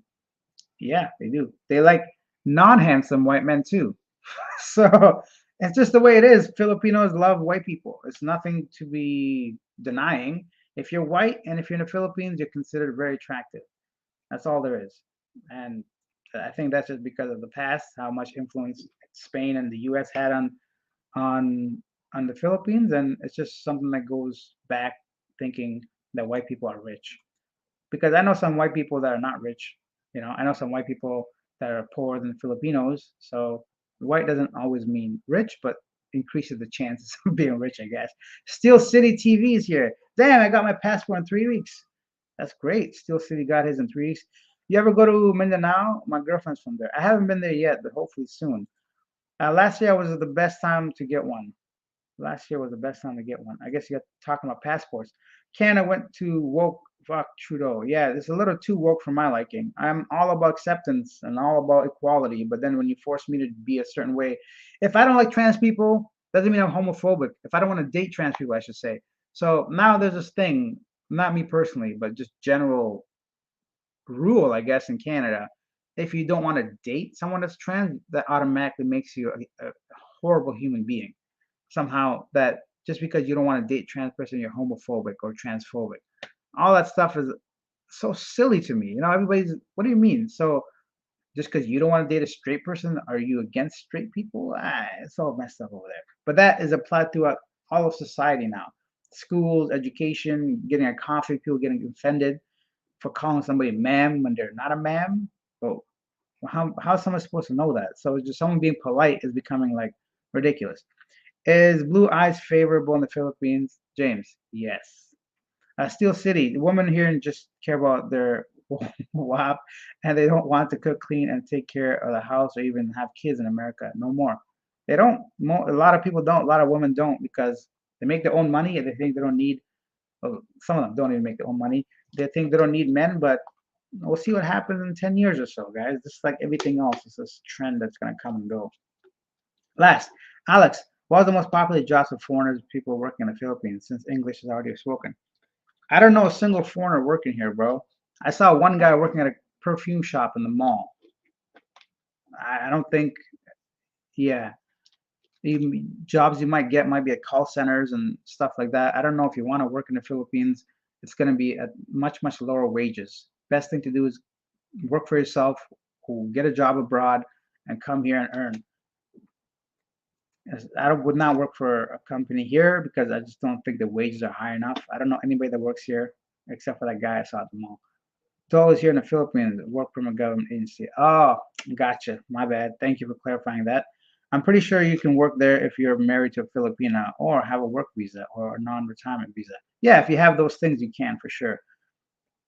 Okay, James says, so basically, white handsome men with blue eyes get more attention, is what you're saying. Apparently, blue eyes is a big thing there for eye color.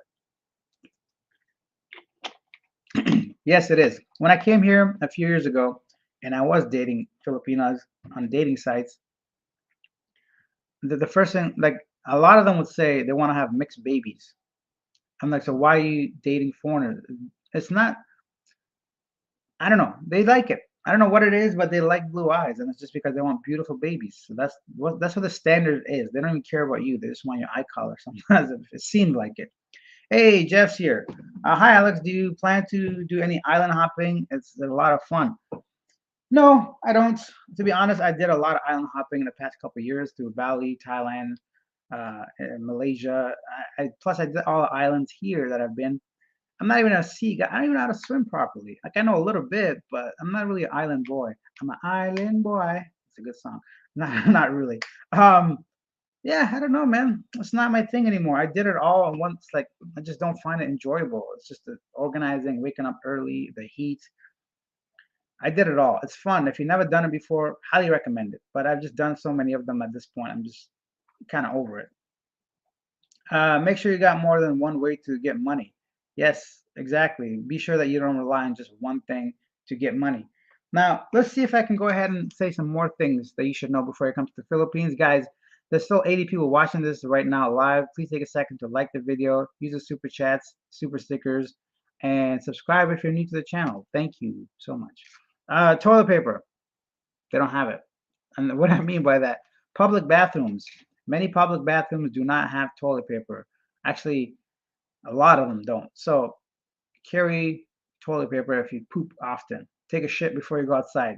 I don't know, but expect to see no toilet paper. And over here, hotels and condos, they got a hose to wash your ass with. So, but what are you gonna dry it with? Now you're gonna have leaky ass walking around. So be prepared. There's no toilets. I mean, no toilet paper. Um, yeah, expect people to break into song in the middle of the night. Like people are gonna start singing randomly. Just beware of that. Just some interesting fact. You could be standing in the aisle at a supermarket. Somebody could bust out into the song, and the other person will just enjoy it. People love music here. Music and dancing is really popular. You'll see people dancing all over the parks, especially teenagers. Because over here, for the PE class, for phys ed class, is part of their curriculum. So somebody's making videos, TikToking around all day. People singing in grocery stores and malls or just on the street. Be aware and feel free to sing along if you want, but they sing here. Sean, Alex, you haven't answered my question, dude. You fraud, liar, scammer. You got not really from Canada and your country of origin and lie. Bye, dude. Okay, so we have someone that's really upset. That's the thing. You're gonna get people like that, but you can't focus on these people because I don't know what this guy's mad about. I would love to know. I'm here to help you, bro. Like you can scream and yell all you want. You guys gotta understand, words like this, they don't hurt me. I'm a grown man. Like typing behind the keyboard is not gonna bother me. So this guy's, I don't know what he's mad about. What question he's asking. Next, Mike says, you should do a video on first time arrival, me landing in Cebu, getting money exchange, SIM card, tax ride to my condo, etc. Buddy, Mike, that's this whole video. That's the whole thing. I just literally went through everything you said in detail. So yes, definitely will do a video on that, but it's gonna be part of like I'm not gonna spend all that time and get like maybe 200 or 300 views. So that's gonna be part of like a whole package of how to travel the Philippines. I'm doing ebooks, videos, all that stuff's coming in the future, unfortunately. So it takes a lot of time to do. But for now, rewatch this live stream. I know it's long. I think it's an hour and a half by now. Yeah, an hour and a half. So go ahead and start from the beginning. And I've gone through a lot of things, everything you just mentioned. I went through everything you mentioned in your questions. So take a look, Mike.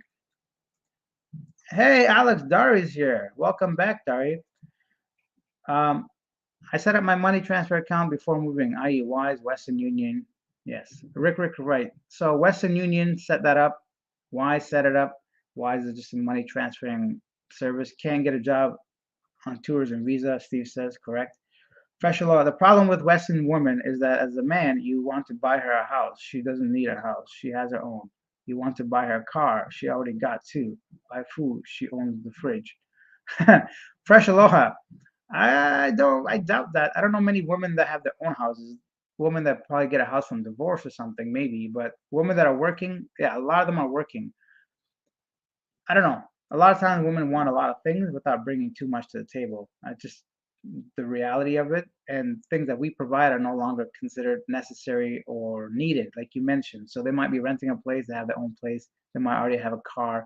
So people don't need those things, and maybe people in the Philippines do. Maybe somebody doesn't have a house here now or doesn't have a car or doesn't go out eat at restaurants every day. So maybe that's why we're much more popular in the Philippines.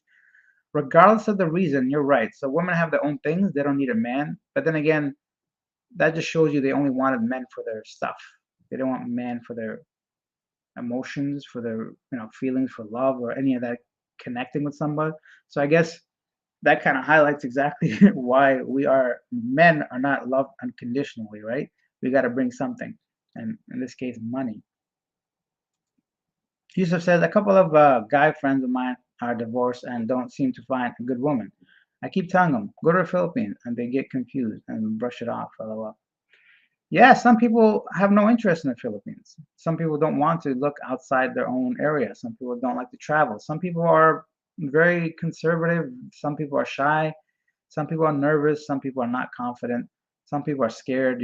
So it's understandable. But I mean, it's your life, man. Do whatever makes you guys happy.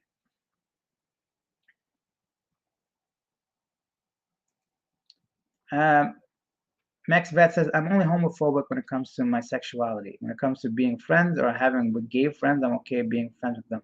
I agree. I have zero problem with anybody. I really don't.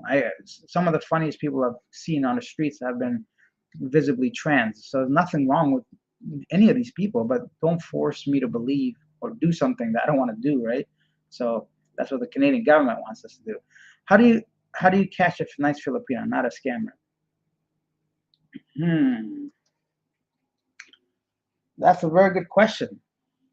I met somebody that told me they met their wife through she was selling chicken, right? So the best way is to in your regular day routine. Let's say you wake up, you go to a coffee shop, you go somewhere for lunch, and you go somewhere for dinner, and you sometimes hang out at a coffee shop. Those four places and on the way to these places provide opportunities to see someone regularly. If you find somebody that's working at one of these places attractive, simply start a conversation because that way you know at least that they're not clicking right or yes on your profile, knowing that, maybe you make money or a foreigner, or maybe it's not even online websites. So the real truth is by meeting people in real life or by getting someone to recommend someone they know. So a friend of a friend or meet through mutual relationships like that. There's also a lot of like meetups, right? Go to some of these meetups, business meetups, language exchange meetups, just like movie night, reading books, libraries. Like this is sounds so basic, but it's the truth. The best way to meet somebody is in real life. Online is difficult to differentiate between who wants what.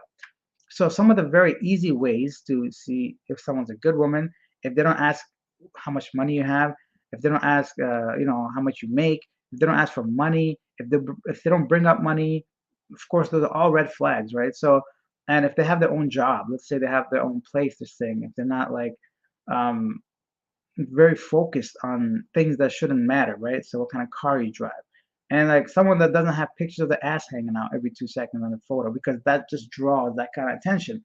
I hate to say it, women say they wear something to make themselves feel confident, which is fine, which is true, but that's that's what you're gonna draw, attraction, right? So if I'm posting pictures of myself on a Ferrari with money in my hand, I'm gonna only draw people that want my money to me. They don't care about what's in the middle part, right?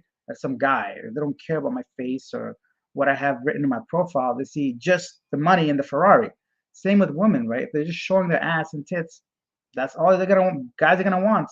It's not hard to get a man as a woman. It's hard to keep them, right? So same with us. It's not hard to get a woman, but it's just the kind of woman you want. Don't click on people or swipe right on people that have only bikini pictures in front of the mirror. I so when I see a girl taking a picture in a hotel room, no. If a girl's like, because I don't care if it's with your friends, with your family, or with a man that paid for your trip to, let's say fucking El Nido Coron. That's just the sign you're sending out. Like, look, this is the type of woman I am. There's so much that goes into it. I don't want to get into this. This make me seem like I hate women. I don't. I love women. I'm the most woman lover, right? But there's certain things like you have to. I don't know. It's a really fine line to be respectful, but not get used, not get scammed. Be polite, but not like be soft and get pushed over. There's a fine line of like you just have to know what you want, and that's it. And then just click on the people that suit that category and criteria, right? I don't know what the hell I'm talking about at this point. I'm just rambling on.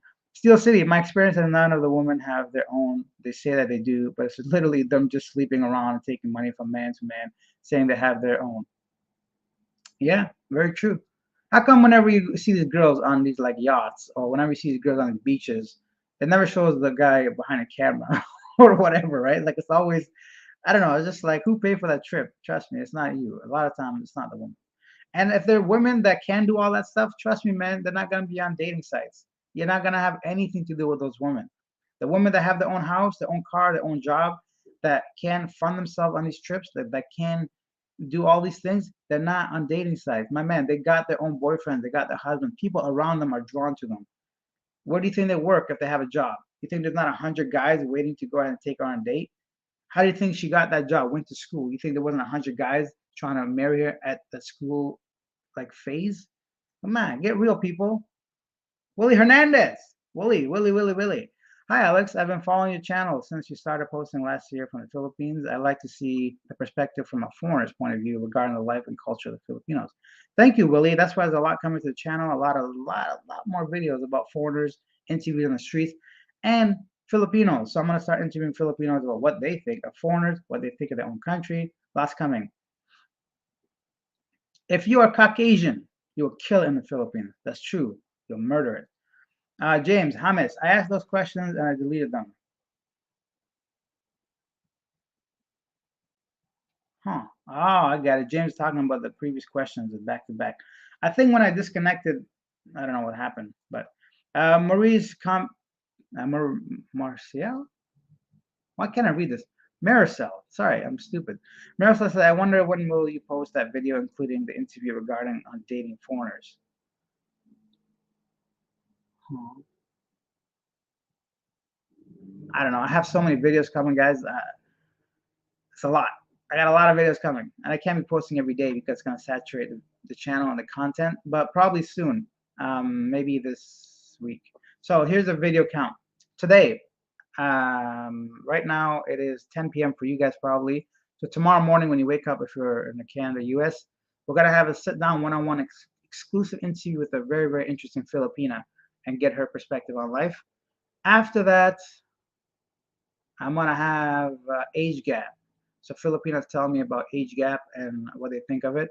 And then I'm gonna have another one about foreigners, thoughts on Filipino people. People come here talking about Filipinos are the best. I want to know why they think they're the best. And then I'm gonna have a one-on-one sit down with another YouTuber. And then it's gonna be something else. So that's the next 5 videos coming up. Oh, the visa thing probably by then. How to extend your visa. So there's like 5 videos in the next 10 days gonna be released. And in between, I'm gonna try to do lives. So that is your video counts. So exclusive interview with Filipina, why people like Filipinos, age gap, what's the oldest guy somebody will date, visa stuff, and other YouTube collaboration. I'm getting multiple messages. Weird. Some bathrooms got to pay to use. Yeah, good point. If you're especially in the provinces or somewhere like that's not really in a mall, you have to pay 10 pesos or 5 pesos to use the bathroom. Dar says the cashier at the grocery store is mom as they sing along with whatever is on the PSA. Oh, it's normal. I think it's mom. Yeah, the cashier at the grocery store is the normal. They'll just sing a song with whatever's playing up there, right, in the PA system. It's true. Steve says, I recommend to grab cook fights. It's fun. I recommend to go to the cock fights. It's fun. Oh, the chicken fights and all that. So yeah, over here, that's something you need to know. You're going to see animal abuse, unfortunately. I mean, we eat them, so at least we needed to survive. But anyways, you're gonna see like cockfights or dogs chained up to places for too long. So if you are sensitive to that, unfortunately, you'll see some of the stuff. It's gonna happen. Dari says, I like it. The cockfight, I guess. Easy icebreaker. Sean, wow, don't think Philippines for you, brother. Yeah, Sean's gone. Mike says, I'm joking about making an arrival video with arriving. I've been watching all the videos. Oh, thank God. Oh, Mike. I'm like, I don't want to do that like right now, but it's going to come for people that missed this live stream. It's back. Watch quality now. Okay, great. So the video is back. This come back from Oslo. Swam with the whale sharks. It was truly amazing. Rick. So yeah, over here, The whale sharks are massive, like whales, sharks. I don't know what they are, but they're huge fish that you could swim with and be next to, and the size of them are like school buses. Amazing. Steve says some people are scared to travel for the first time. Most won't and want to go back to once in the Philippines. Yeah, most. You're right. Some people just can't handle it. Terry, Pleasant, say hi. Hi. James says, from reading these comments, I think majority of men can't get laid in their home country and want to go to Asia. I want to go so I don't keep spending mad money here and throwing it away. There's different reasons. Guys, people come here for many, many reasons. I'm here for neither of those reasons, right? So my reason to be here, I don't want to live in Canada. It's actually closer to James's reason. And I want to live somewhere affordable, comfortable, people speak English, and I'm making content. So for me, those are my priorities. Now, women at some point come in play, of course. Cost of living comes in play, and all these different factors, right? Some people have girlfriends, wives here. Some people want to come start a business here. Like this country is like prime place, one of the best places to start your own business. There's a lot of things missing here as far as services, the way they do things. If you bring that Western business-minded mentality, and if you put in the work, if you know how the whole Filipino system works or whatever, that's it's gonna come with experience. Regardless, there's a lot of business opportunity here. That's why there's so many call centers, small businesses starting up. I met a few people that have their own businesses here. A lot of opportunity. So there's different reasons. First red flag, if she drinks, she's a drinker, yeah. I want a good Filipino and date the province girls. That's don't drink. Yeah, but depends what you want good. Like good is it's a term that is good for me, good for you, for example. If you want a woman that is a traditional housewife that's not gonna work, but it's gonna clean your home, cook your food, take care of the babies you might have, yeah, perfect, exactly what you said, good. But if you want someone to be a little bit more independent, have a little bit of their own income, have their own voice in a relationship, then maybe a province girl isn't for you, right? So there's this big, big like gap, or like it varies a lot, right? So, but it's true. Some of these things, that's the type of person you want. Then of course you can't have someone that shows picture of themselves drinking at a bar, every other photo dancing.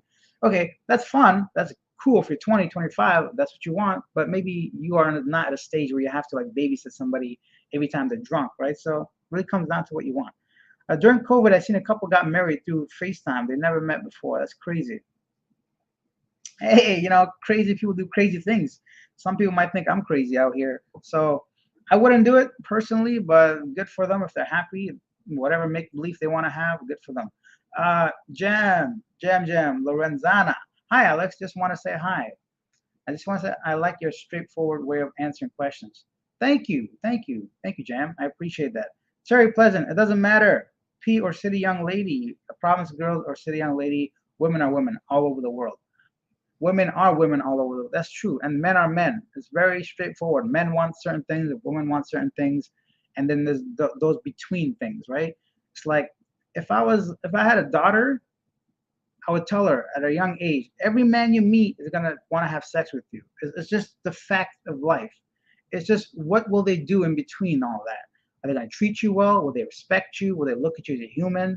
You know, it's just reality of life. And if I had a son, I'd tell him every woman you meet is gonna want the best. So they want to upgrade whatever they got going on.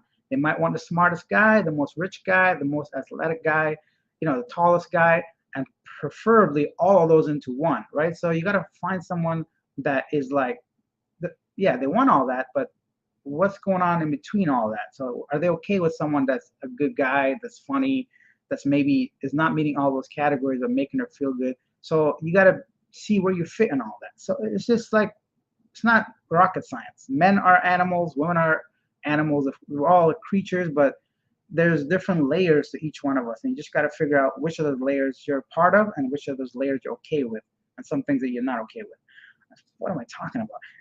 How's the internet cheating you lately? Last time was disaster. I know, top chinois.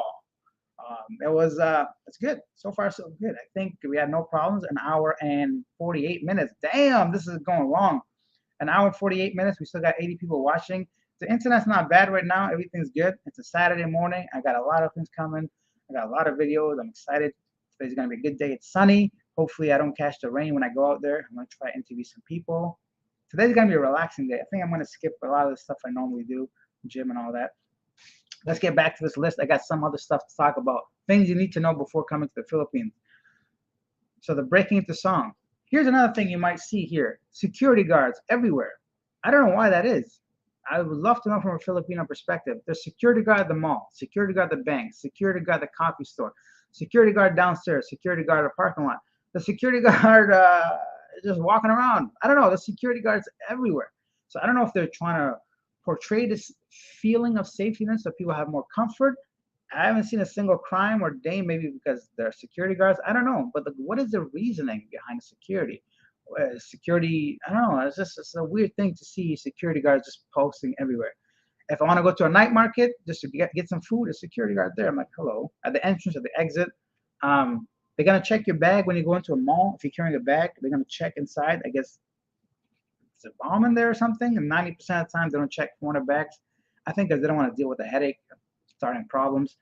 I don't know, but the security everywhere, and yeah, it's kind of a new thing to me.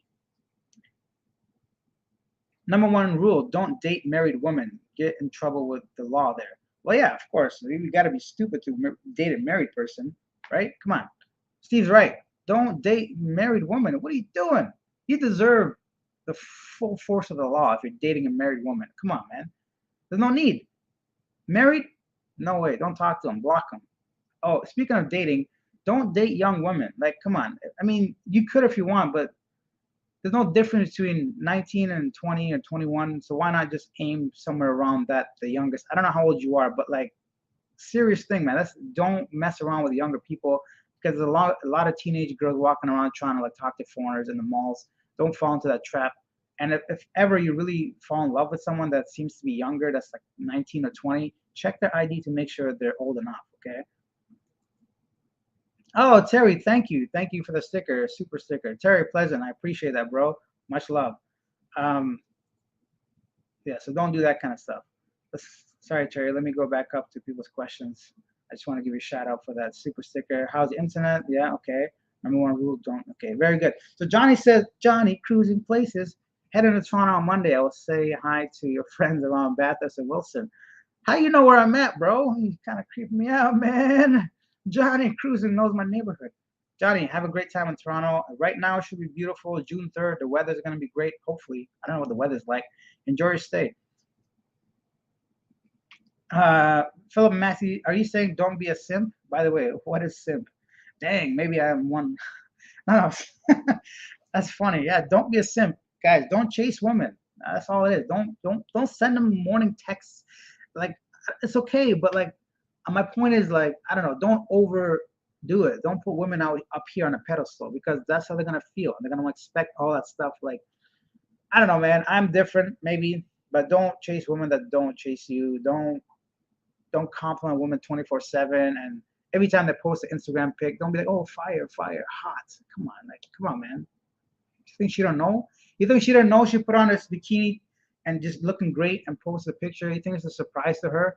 Like all that stuff, get out of your system. That's like childish shit. That's teenager stuff. Don't hang around people that don't have certain maturity when it comes to relationships. I don't know. It's just weird to me. To me, that's just me though. I don't know if that's what makes you feel good. Do whatever makes you feel good. But like eventually, you just look like a simp. Rick, Rick, Rick. You want a good woman? Think with the right head first. This one, right? This head right here. Think with that one first. You're right. Uh-huh. Philip Massey says at James, deleted questions, don't remove them from StreamYard. Ah, got it. Philip, you're a smart man. Philip's right. So if you delete a question, it doesn't remove it from my streaming software, which is, what am I using? StreamYard. So it still appears there. That's why. Willie Hernandez says February 2022 for 4 weeks. I was there first time visiting the Philippines. I liked it so much I went back in February this year. I stayed there 5 weeks. I'm a Filipino living in California, born in the Philippines, grew up in the U.S. Oh, got you. Thank you, Willie, for explaining that. So Willie's a Filipino citizen, not a citizen, born in the Philippines but lives in the U.S. Pretty cool. So yeah, you must have felt like right at home, right? It's probably so surreal to be surrounded by people that you've never met, but it feels like home a little bit. But I'm glad you like it, you know. So that's great. Actually, the reason why some bathrooms you need to pay is because for maintenance, because the bathroom usually destroyed for a multitude of reasons. Why is the bathroom destroyed? That's what I'm saying. I don't know, but it's right. There's nothing wrong against getting money to maintain the place because who knows where this place is. Sometimes you go to like an island on the way there. There's a random public bathroom, but he's right. Who's maintaining that? Who's putting toilet paper there? Who's paying for it to be built? So if it's not a government bathroom, someone that maybe the funds that come from an organization or something, they need the money to maintain that place. You're right, Top Shinoa. RLV says before coming to the Philippines, bring 100 big bags of patience. Majority of the time, expect long lines at ATMs, banks, and groceries. Oh yeah, buddy. Lines fucking queue down to the door, man. Lines everywhere. Don't, especially on weekends at the malls, ATM lines. You better expect to spend an hour or two just waiting to get some money out. Do all that stuff during the week. Do it at nighttime. Do it at places that are not malls, like of course, like reputable places like a bank. But there's lines everywhere, guys. Lines. Get used to it. Very good tip. Bring your patience. Willie says you should do a segment regarding the difference between the province and Metro Manila of women. What are their expectations? I would love to do stuff, but I don't like talking about stuff I'm not familiar with, or at least heard of, or at least have enough information to feel would be kind of accurate. I have no experience with Filipino women in the province. I have only very few days in the province, even if you consider it province. So I would not be the right person to do that, but maybe I can bring somebody on the channel that can talk about that. So yeah, definitely. Yusuf, it's funny to be these women and have such high expectations, yet they are single and middle aged to figure out. Hey, that's the truth. That's the one thing that us men don't really have to worry about is that biological internal clock that's ticking, right? So unfortunately, yeah, you go be have the hot summer with your girls when you're 20, 25. When you're 30, those DMs are gonna stop coming in, right? So you gotta get used to like maybe changing up your game. By then you want a good man, and why you wonder why all the good men are taken or not there. Because what you consider good is obviously not gonna be chasing you at 35 or 40 years old. They're going to have those 20-year-olds again, right? And eventually one of them is smart enough to say, hey, this guy is good to me. He treats me well. I'm going to be with him. That's what happens. And guys, as we get older, of course, we become more valuable and we have a little bit more money. We have a little bit more stability. We have a nicer car. We've been through the divorce or relationship, so now we know what we want. We're a bit more stern. So regardless of what women say, trust me, they want a confident guy that takes control, that knows what he wants. Nobody wants no pushover because you're gonna get pushed over. You're gonna get replaced by somebody that's better. One thing I know from traveling is that you start drinking a lot, buying people drinks. The small money adds up very quickly. I learned that the hard way. James is absolutely right. Now, personally, that does help me that I don't drink, so I don't spend money on that, but I do see it often, right? You get along with some people, you buy a couple of rounds of drinks, before you know it, your bill comes in, you spend 2, 3 thousand pesos, like, okay, well, let's do this again tomorrow night. Before you know it, you spent like a week worth of groceries in one night, buying people drinks. It's fun. It's great to do it once or twice, or just, if that's what you want, but it does add up, especially with girls here. Oftentimes, if you meet somebody online and you want to meet, they might say, "Oh, I'm with a friend. Can I bring her?" And then, "Oh, can we meet at a bar?" Or those are all red flags. Just avoid all that. Just cancel, block, delete. The question between men and women is what level of tolerance does each party have, and what they are looking for related lifestyles. That's very true, Dari. At the core of it, that's exactly what it is, right? It's about compatibility and how much can you tolerate and actually compromise, right? I feel like men compromise a lot more than women. 90% of the men I know don't really care about a house. They buy a big house or rent a house either for investment purposes or so they could bring a girl over and have some free time with them. So everything we do as men pretty much is for women, like the way I see it. And a lot of guys I know probably wouldn't want children, so they do it for the significant other. So it's about compromise and the level of like the lifestyle you want. I don't know. The relationship stuff is so deep and so surface level at the same time. It's like a weird dilemma, not dilemma, dynamic. Yeah. Dan B. Ria. Regarding your age gap video, as a twist, instead of asking a young Filipino their opinion of age gap, how about asking older Filipino men their opinion regarding young Filipino girls dating older expats? That's a good one, but it'll be very negative, I think, overall. I don't want the videos to be. it's easy to talk shit, guys. I could look how much shit we're talking about women pretty much because you get into this the mindset of like venting, right? And everything you maybe experienced recently or something comes out. And if I do that, then I think it's going to be a lot of negativity. People, I don't want to create that kind of atmosphere or space. Not to say I don't want to show the truth. I just like there's also poverty here. I could go make videos about poor people, but I don't want that to be the highlight because nobody's going to help. It's not about people don't watch these videos to say, "Oh, I really want to help that person." No, it's because they get the sick enjoyment of seeing poor people, right? Basically, it's entertainment. And same with this, but it creates a really negative spot, I think. But maybe something along the lines of that, I'll figure out some way of to like making it seem positive or something. I think it's corruption. They make it mandatory to hire a guard for the monopoly agency. Yeah, there you go. Maybe that's money, right? The money is the root of all evil. Guys, we are hitting 2 hours. Whoa! So 2 hours of live stream, but I still feel like I got a couple more things to go over as far as what you need to know before you come to the Philippines. And as usual, like we mentioned, a lot of these live streams get geared towards the questions, which I love, and you guys seem to enjoy as well. So I want to thank you guys all just right now before people leave and before we wrap this up probably in the next 30 minutes. I want to thank you all for being here, for watching these videos, for always commenting. I really appreciate it. For you guys asking me questions, which keeps these live streams going.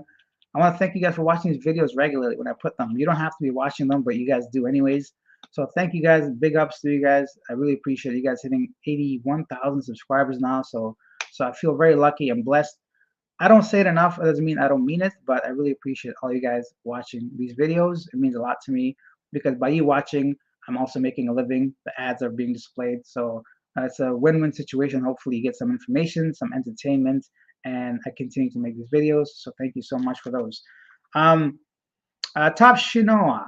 As a local, I actually don't know why there's so many security guards, but it does make me feel safer. Although the M16 Galil Glocks on 12 gauge shotgun scare me sometimes.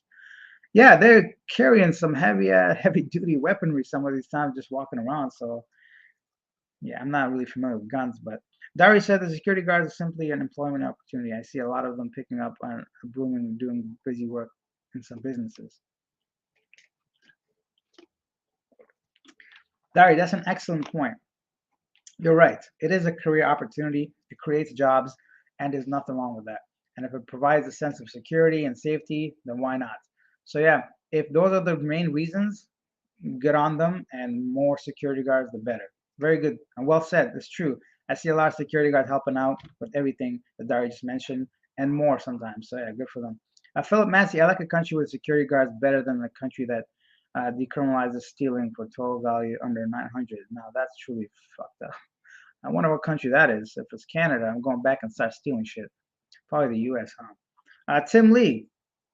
Yes, I hear they have a little girls that brothels as young as 5 years. Okay, now we're just getting fucking weird. I don't know anything about that. You're hearing wrong, says Dari. Actually, Dari, honest to God, nothing would surprise me, but I don't think that's a common thing or not a regular thing. I'll tell you guys a story what happened to me. So, somebody that's was there watching this, they know what I'm talking about, but it is the truth, and I'm not gonna shy away from it. So I was somewhere with some people that are not friends, but acquaintances I see regularly, and the topic of dating came up, and somebody mentioned about what was going on. I can't remember. The age thing came up, and somebody made a funny joke about younger girls, and then it escalated to them talking about younger girls under 18. I'm like, yeah, I'm gonna get the fuck out of here. I'm like, all right, you guys talk about this. See you later. Bye. I don't want to surround myself with people like that. Of course. Who? I mean, I guess there are people like that. Stop stealing toilet seats. Who the hell is stole? What? Please explain that. Who stole some toilet seats? James said you stay and you leave our lane and just be you. Nothing to do. Don't be plastic or try to be someone you're not. Enjoy the culture and just groove. Yeah, absolutely. James is right. He has the right mindset. You just got to be yourself, be respectful, and do what you want to do. Yeah, that's a very good point. You pick your store's visits during the week and be strategic. Will never need to deal with lines. That's very true. I've learned that now being here for a while, whenever I need groceries, I don't go like at 5 p.m. or later. Between 5 and 8, I don't go. I don't go on weekends. So you'll know that which stores have a lineup, which stores don't. My towel is like fluttering in the wind over there. Um, LMA4 Brifa, not it's not okay. So it says no, it's not the toilets getting destroyed, but they don't get broken by just some random delinquents. Usually teens, and they're usually not caught. Yeah, vandalism happens everywhere. Guys, the energy level of me is starting to crash a little bit, so I need your help. Hit that like button, please. Actually, I can't see likes. I don't know why I say that. This is StreamYard. Doesn't look like a YouTube platform. Let's do this for another like 10, 15 minutes. And if you guys have any more questions, we'll end it there. I want to see if there's anything left on the list. Security guards everywhere.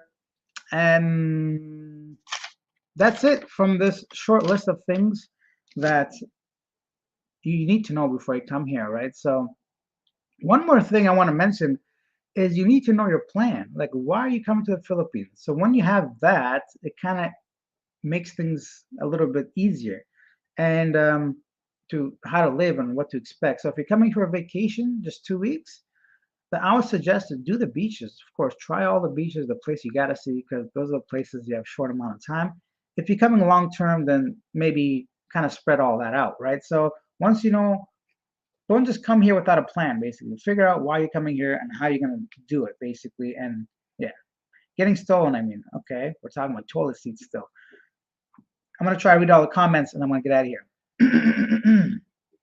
Wille Wille. I enjoyed people watching when I was there. I went to the mall. Yeah, people watching is great here. I enjoy it too. So I enjoyed people watching when I was there. The mall, nightclub, the grocery store, rest bars. I cracked up watching the interaction between foreign men and the Filipino women they were trying to meet. Yeah, you can always see that here. Whenever you go to the mall or just outside, you can always see a foreigner with some girl. Usually the girl's a little bit overdressed. The guy is like in shorts and just a random yellow stained t-shirt. I'm just kidding, but the foreigners seem to be much more casually dressed because they're hot, mainly just sweating in heat, and they're just trying to meet somebody to have coffee or just to get to know them. And the girl's wearing like a tight dress. You could see where interactions are happening. Oh, that's the other thing. If you're coming here and a woman approaches you asking you, "What are you doing today?" They're most likely bar girls. They want money. They want to just offer you a service. And if that's something you enjoy, that's fine. But just know that they're probably not approaching you because you're handsome and they had the courage to, walk up and talk to you. No, that's just what they do. That's their job. Good night, Alex. Guys, take care of yourself. Be safe. James, thank you for being here. Thank you for asking questions. Have a good night. Good sleep. Later, Alex, bro. Peace. Terry, thank you for the donation, man. I appreciate it. And I'll see you next time, Terry. Enjoy. Hopefully this video was helpful or entertaining. Keep it up, Alex. World of Light Chaser. World Light Chaser. Okay, I'll keep it up. Rick. Security guards are great for, hold on. Security guards are great for info too. Very helpful. They sure are. They provide lots of information. They know a lot of things. They see a lot of things. I agree. Alex, if you haven't set up a PayPal account, you should. You will receive a higher percentage of the donations from your channel. I think YouTube takes almost 40% 40% of your proceeds. Yeah, unfortunately, they do take a bunch of it, but it's just simpler and easier for the viewers to just press that button and get the to pay the money, right? I'm trying to make it easier. I do have my PayPal account set up on my YouTube page, and I should start telling people if they want to send some money. I have like Buy Me a Coffee and PayPal direct link. So if anybody wants to go ahead and support the channel, they can go ahead and do those things. But I don't expect the guys. I don't like if you can't, if you don't want to. It's not an obligation. Is what I'm trying to say. I was looking for the word. Thank you, Willie, for the suggestion. I appreciate it. Can of beans. You find yourself having a hard time keeping on weight with all this sweating. You must sweat all day. I did notice my face is like getting smaller, like shrinking. I can see my cheekbones. We can't really tell here, but like, I don't know. No, because I eat like crazy. I love food, so I'm trying to lose weight. So although I'm losing weight sometimes, I think it's mainly sweat and not actual fat. Hey, buddy. Fresh aloha. I'll be in Leyte in August. I'm planning to rent a car for a few weeks to travel around the island. Is there any scams on renting cars that I should be aware of? Thank you, sir. Honestly, I don't know about scams regarding cars, just the general stuff. Make a video, take pictures of the dashboard, lift up the hood, take a video and picture of that. Underneath the car, the tires, the trunk, any dents, scratches, make notes of all those on video, on camera. I'll have a camera rolling even when you sign for the paper, just in case, and they can see that you're actually serious about it. That really reduces a lot of any opportunity for them to scam you, right? But I would say if you're there with a girl, if you're meeting somebody, to have her do all the talking and everything. So personally, I really don't have any idea about scams, but just the basic general knowledge stuff when renting a car. Make sure you read what you're signing. Make sure it's insured. If not, ask them what happens if there's an accident. Ask them what happens if the car gets stolen. Ask them what happens if you get stranded somewhere, and make sure the numbers work. Call the number before you leave. Make sure that the number they provide actually. A lot of times here, numbers are just random numbers because you can get a SIM card so easily. People always changing the numbers. So those are all the things that I know about that I would do if I were to rent a car today here in the Philippines. Something like that. Hi, Alex from Colorado. The reason you Let me start that again. The reason you see so many security guards and the labor is cheap, employment is low, and the USA labor is expensive. Okay, yeah, I guess so, right? Because labor is so cheap, why not hire somebody that can, at least in case something happens or provide information, maintain the place. It makes sense. You're right. And Dan B, yeah, you make good points regarding negativity. If you ask the opinion of older Filipino men regarding expats dating young girls, thanks for the great response. Yeah, no problem, for sure, Dan. Dari says, I'm gonna hit the gym and get some lunch. I'll catch you later. Life's good, Duma. And Duma Getty, okay. Dari, enjoy. Enjoy your day. I'm gonna take off soon too. I need to know where Immigration Bureau is. Steve, just put it into Google Maps. Put Bureau of Immigration. It'll pop up some places. Click on it, the one that's near you, and then look at the reviews. Make sure that that's the actual immigration office and not some service trying to offer visa services and all that. And that's the way I would do it.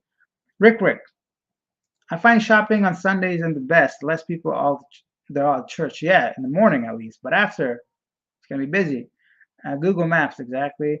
You have to learn the patient. You have to learn to be patient wherever you go in the Philippines. It's laid back society, and most of us are used to getting things done right away. Leave the habit at home, and you will have fun. That's an excellent point. We've made this several times, and you hear this all over any YouTube channel in the Philippines. You have to be patient because if you're not, you're going to get grumpy and angry very soon. One more thing is temperature there is blazing hot too, so be ready to drink lots of water and get dehydrated. Or you get, yeah, for sure. Definitely. It's very hot here. Oh my goodness, Willie, I didn't see that, my man. Thank you so much. So Willie out here sending me 20 bucks. Keep up the great work. PayPal is the way to go. Thank you, Willie. I appreciate that, bro. I see why you asked that question earlier. So yeah, big ups. Thank you so much, Willie. I appreciate all the questions you asked, and thank you for sharing your experiences about the Philippines. And have a good life in California, right? I know it's nice there. Um, so that's it, guys. That was the last question. Great way to sign off. A Willie's 20 bucks sticker. I appreciate that. And you guys have been great throughout this whole chat. We've done 2 hours and 20 minutes of me talking, and I haven't stopped. And I feel like we covered a lot of good things here. If you're coming here to the Philippines for the first time, Phoenix is hotter, Terry said. So Phoenix is hotter, maybe, but over here is humid. The humidity here really gets to me. Um, I don't know. It's not unbearable, but it's really hot. So I guess it's better than the blistering or the freezing cold of Canada sometimes. I like how that guy early said, "You're not Canadian. I'm leaving." I'm like, "Okay, bud. See ya." Life's so funny. I met a guy yesterday. He's a ex-Marine, and he was just talking to me about his experience in the Philippines. Really funny guy. And in the middle of the interview, a group of girls came by and they're like, "Hey, whatever," right? Up with the camera on them and they're blowing kisses and all that. So I'm like, you'll never get that in Canada or the U.S. where like unless they're drunk or like on spring break or if you go to university campuses or something like an event or something. But at a random mall, you won't get that kind of like friendliness and just happiness. It was like something that I just reminded. Oh yeah, I'm in my fives, Johnny. I'm not that tall, man. I'm very, very short. Damn, brother, I'm just joining the live chat. I missed it. Yeah, sorry, DG. We've been doing this for 2 hours and 15 minutes. We covered a lot of good points though, and a lot of people have asked some great questions, and people have been supportive throughout this whole thing by interacting with me, liking the video, and so I can't thank you guys enough for that. Um, Oh, 100 likes. I can't see the likes, but that's good to know. Top Shinoa. The StreamYard doesn't show you the likes, but it's good to know we got 100 likes. That's good. Um, Plan to move there permanently in 2 years. I just bought a condo in Cebu, Mactan Island. It's being built and will be ready in 2 years. That's amazing, Willie. That's great investment, bro. That's another tip. Willie, I'm sure, done his research, but buying property will be the best investment almost in any country, right? To have land and in 2 years, and more than likely that's going to increase. So over here, there's a lot of opportunity there's a lot of condos being built, and here there's lots of Chinese, not Chinese, Korean and Japanese investors and students. So this place is going to be booming. Cebu is going to be even bigger and better in a couple of years for sure. So I'm really happy, Willie, that you did that, and hopefully that pays off soon for sure. That's great. Where's the Thai girl you're with? Yeah, Palm. She's back in Thailand right now. She has some work to complete, so she is in Thailand. Oh, Cebu Mactan is where my area is. Okay, so we got some people over here. So here's the thing. Johnny Lawrence says buying a condo in the Philippines, terrible investment, LOL. It's a hit or miss, to be honest. I've heard some good stories, I've heard some bad stories. I haven't done it because I just don't have the funds to buy a condo. But regardless, if I did have it, I would do a lot of research, right? So because it's not it's not your country. You don't really know, right? What's happening, to be honest. You don't know if something's gonna go wrong or if it's not gonna go wrong. I heard many horror stories of like people not being able to contact the builder if there's something wrong with the air conditioner. But I've also heard people talking about having a condo for 12 years and not a single thing has gone wrong and people communicate well. I think it comes down to research and if the builder is reputable and having the right people in your corner to help you buy the property, right? So it's a big investment, but I think it's the right one. For me, I was so happy and lucky to buy my place in Canada at 27, and because now I have comfort. I know I have an investment. When I retire, if something goes wrong, I just sell the place. Because like it's just a big deal. It's a big thing to buy a property. At least for me, when I was that age, I don't know how it is when you're older. Maybe it's just like buying shoes or something if you have money, but it's definitely an investment. Hey, look who's over here. Samantha Jones has joined the live chat with a super sticker. Samantha, thank you so much for the 20 bucks. Samantha and I had a back and forth actually in the last video that caught me a little bit off guard. Not because I don't know, it was just weird because the video was about, I think one person mentioned something in the entire video. So Samantha and I had a back and forth. That's the thing, guys. You guys are welcome to share your ideas, your thoughts. I don't mind. As long as your valid point, not even it doesn't have to be a valid point. As long as you're not directly insulting a guest of mine or just being purposely rude or something like that, right? So, anyways, so that's always welcome. Don't be shy to share your thoughts. If I say something you don't agree with, feel free to say it. I would love to have a civil conversation. Anyways, long story short, Samantha and I got into a discussion about age gap, and she was talking about how younger girls and older men, and there's a mutual benefit basically, and that's what we talked about earlier, right? There has to be an understanding of like what are you trading and like how's that going, because women could do the same. A lot of women in the US, they go to the Caribbean to find younger men to be with, right? So it's just both the same regardless. Either way, Samantha, you didn't have to send that 20 bucks. I appreciate it. You could talk to me about anything and no hard feelings as always, right? So thank you for being here and I'm happy you're here. Yeah, I know, for sure. That's what I was saying, Samantha. You know, I love you and I'm respectful. You are. You can respectfully say, I respectfully hate your face. And I still accept it because, not everybody likes his face, but it's just that the people that are like purposely being diabolical or something, or just trying to be negative, or just spread false information that I have a problem with. But with me personally, you could say anything, especially you, Samantha. Okay, Samantha and I go way back. So it's just funny how it reminded me of that conversation. Sorry, guys, I'm gonna try to catch up to the what do you call it? Uh, the comments. I have to scroll back up a little bit. Oh, Cebu Mactan is where my area is. That's what we just read. Buying kind of bad investment. Sometimes good, sometimes bad. Lapu Lapu immigration is the best in out of 20 minutes. Yes, we talked about that earlier. Did I talk about this earlier? No, I made a video about this. I'm gonna release that video in 4 or 5 days. Definitely, if you're in Cebu, check out the Mactan Gaisano Island Mall immigration office. Just it's in Mactan. It's a 20-minute away from Cebu City, but they get you in and out like this, and they're super friendly, super nice. A lot less people there. So yeah, definitely check that one out instead of the one in Cebu City. Okay, so let's go back to these questions. You mean Lapu Lapu? I don't even know what is. Oh, I see the spelling. So Shinoa correcting the spelling. I thought I misspoke or something. Johnny Lawrence, the buildings will go in disrepair right away. Yeah, that's the other thing. So hopefully the one that's let's go back up. We're talking about Willie's condo. Hopefully Willie Hernandez's condo is better than the ones that I see, because this condo here that I'm here, this is fairly new. The owner of this place hasn't even seen this place yet, and she's coming to see it in August because she lives in Dubai.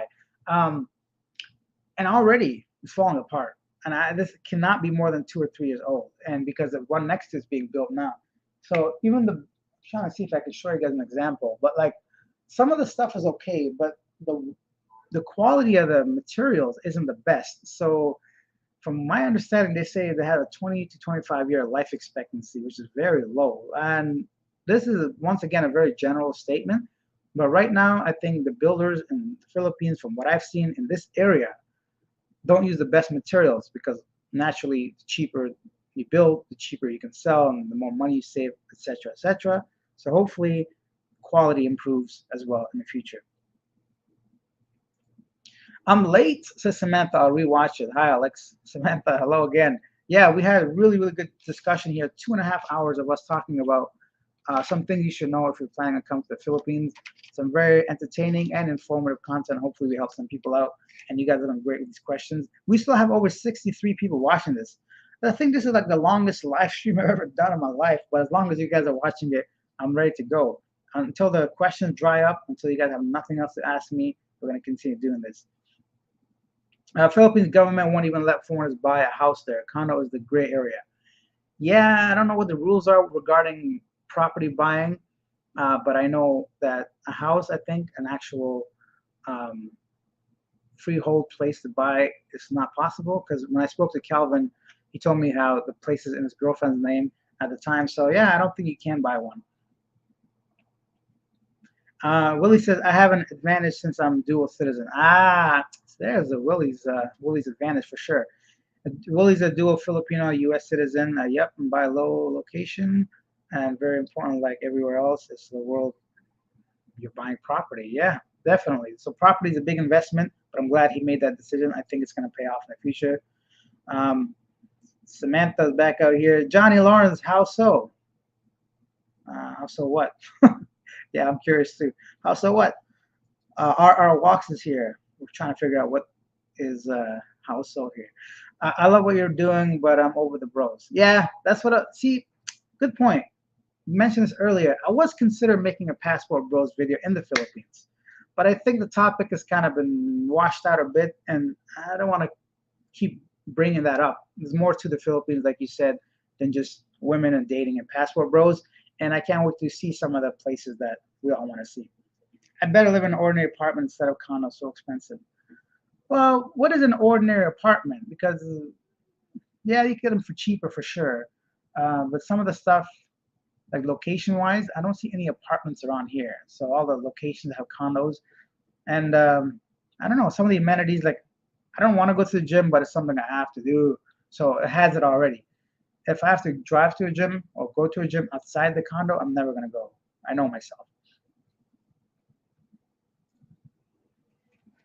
Samantha says, seriously, I've been watching a lot of YouTube videos of how expensive rent is and that there's nothing to rent over or very little.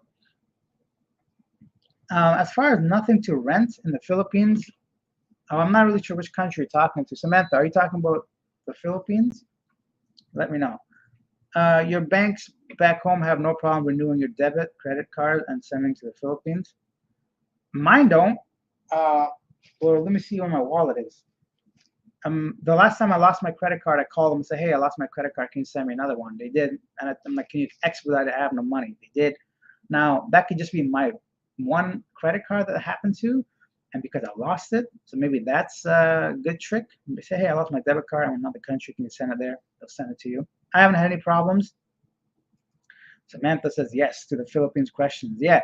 So rent here, there's no shortage of places to rent. If you go on any Facebook group or rental thing, like a property agents, what I'm trying to say.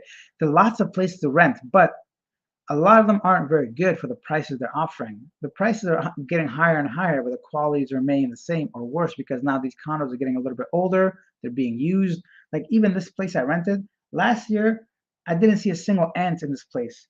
Now I'm starting to see some ants because there's more and more people living around here. So I think there's food that they don't clean properly, maybe. So ants are starting to appear. It's not an ant problem, but I'm seeing ants. I don't want to see ants. So that's my point. The quality is dropping a bit, but the prices of rent are getting higher and higher. There's lots of places to rent, but not to the value that you would expect the Philippines to have. So, yeah, unfortunately, that's inflation across the world. It's getting a bit more expensive. There are a lot of places to rent, though. It's just finding a good place at a good price that makes it difficult. So, we're out here. Sorry, let me get back to the questions. Johnny Lawrence, do you cook your own food or always eat out? I normally eat out, so I'm gonna tell you guys my regular routine. I do a combination of both now. So because I'm trying to not eat so fatty and a lot of Filipino food is oily, just like a lot of other countries, and it's very sweet, full of sugar. And for me, in the mornings, I have eggs. So I have a little small kitchenette area. I make 3 boiled eggs, crack it up. That's it for me. I don't eat lunch. I have a piece of fruit or I have like a small piece of cake with coffee. And in the evening, 5 out of 7 nights, I cook my own food. So I cook just beef with a little bit of hot sauce and soy sauce mixture, very light, just for flavor.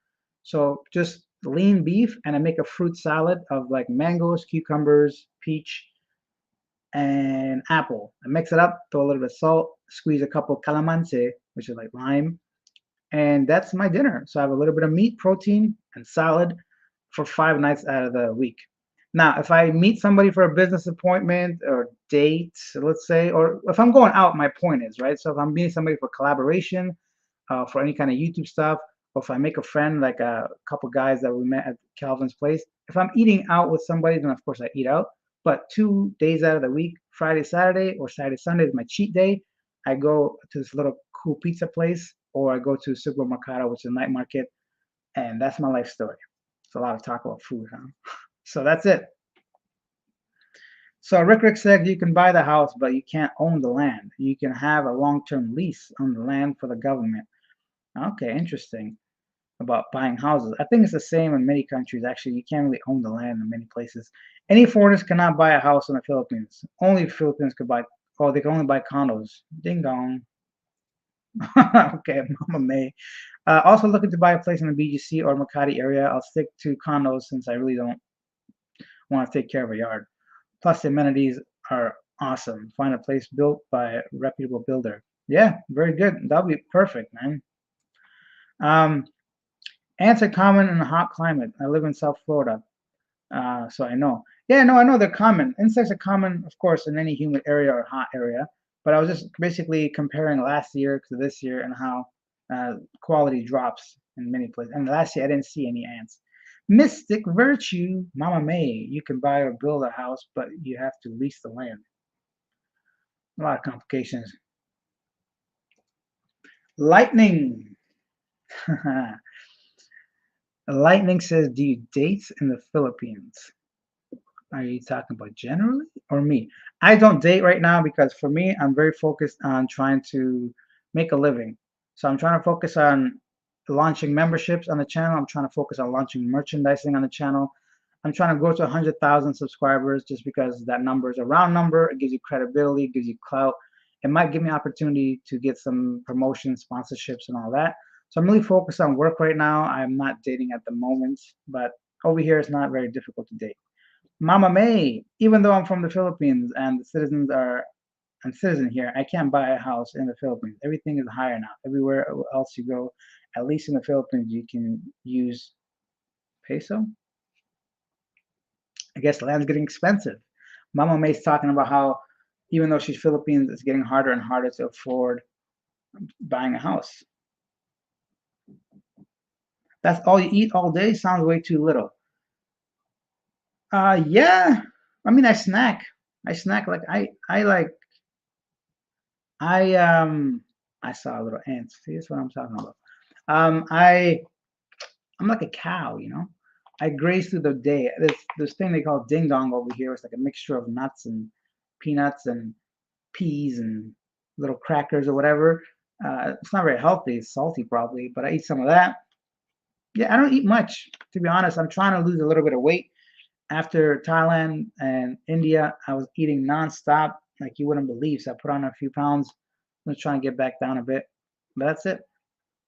Samantha says, I live in Central Florida, plenty of bugs and ants, but not in my house. Samantha's got a nice home. She ain't got none of that anti stuff.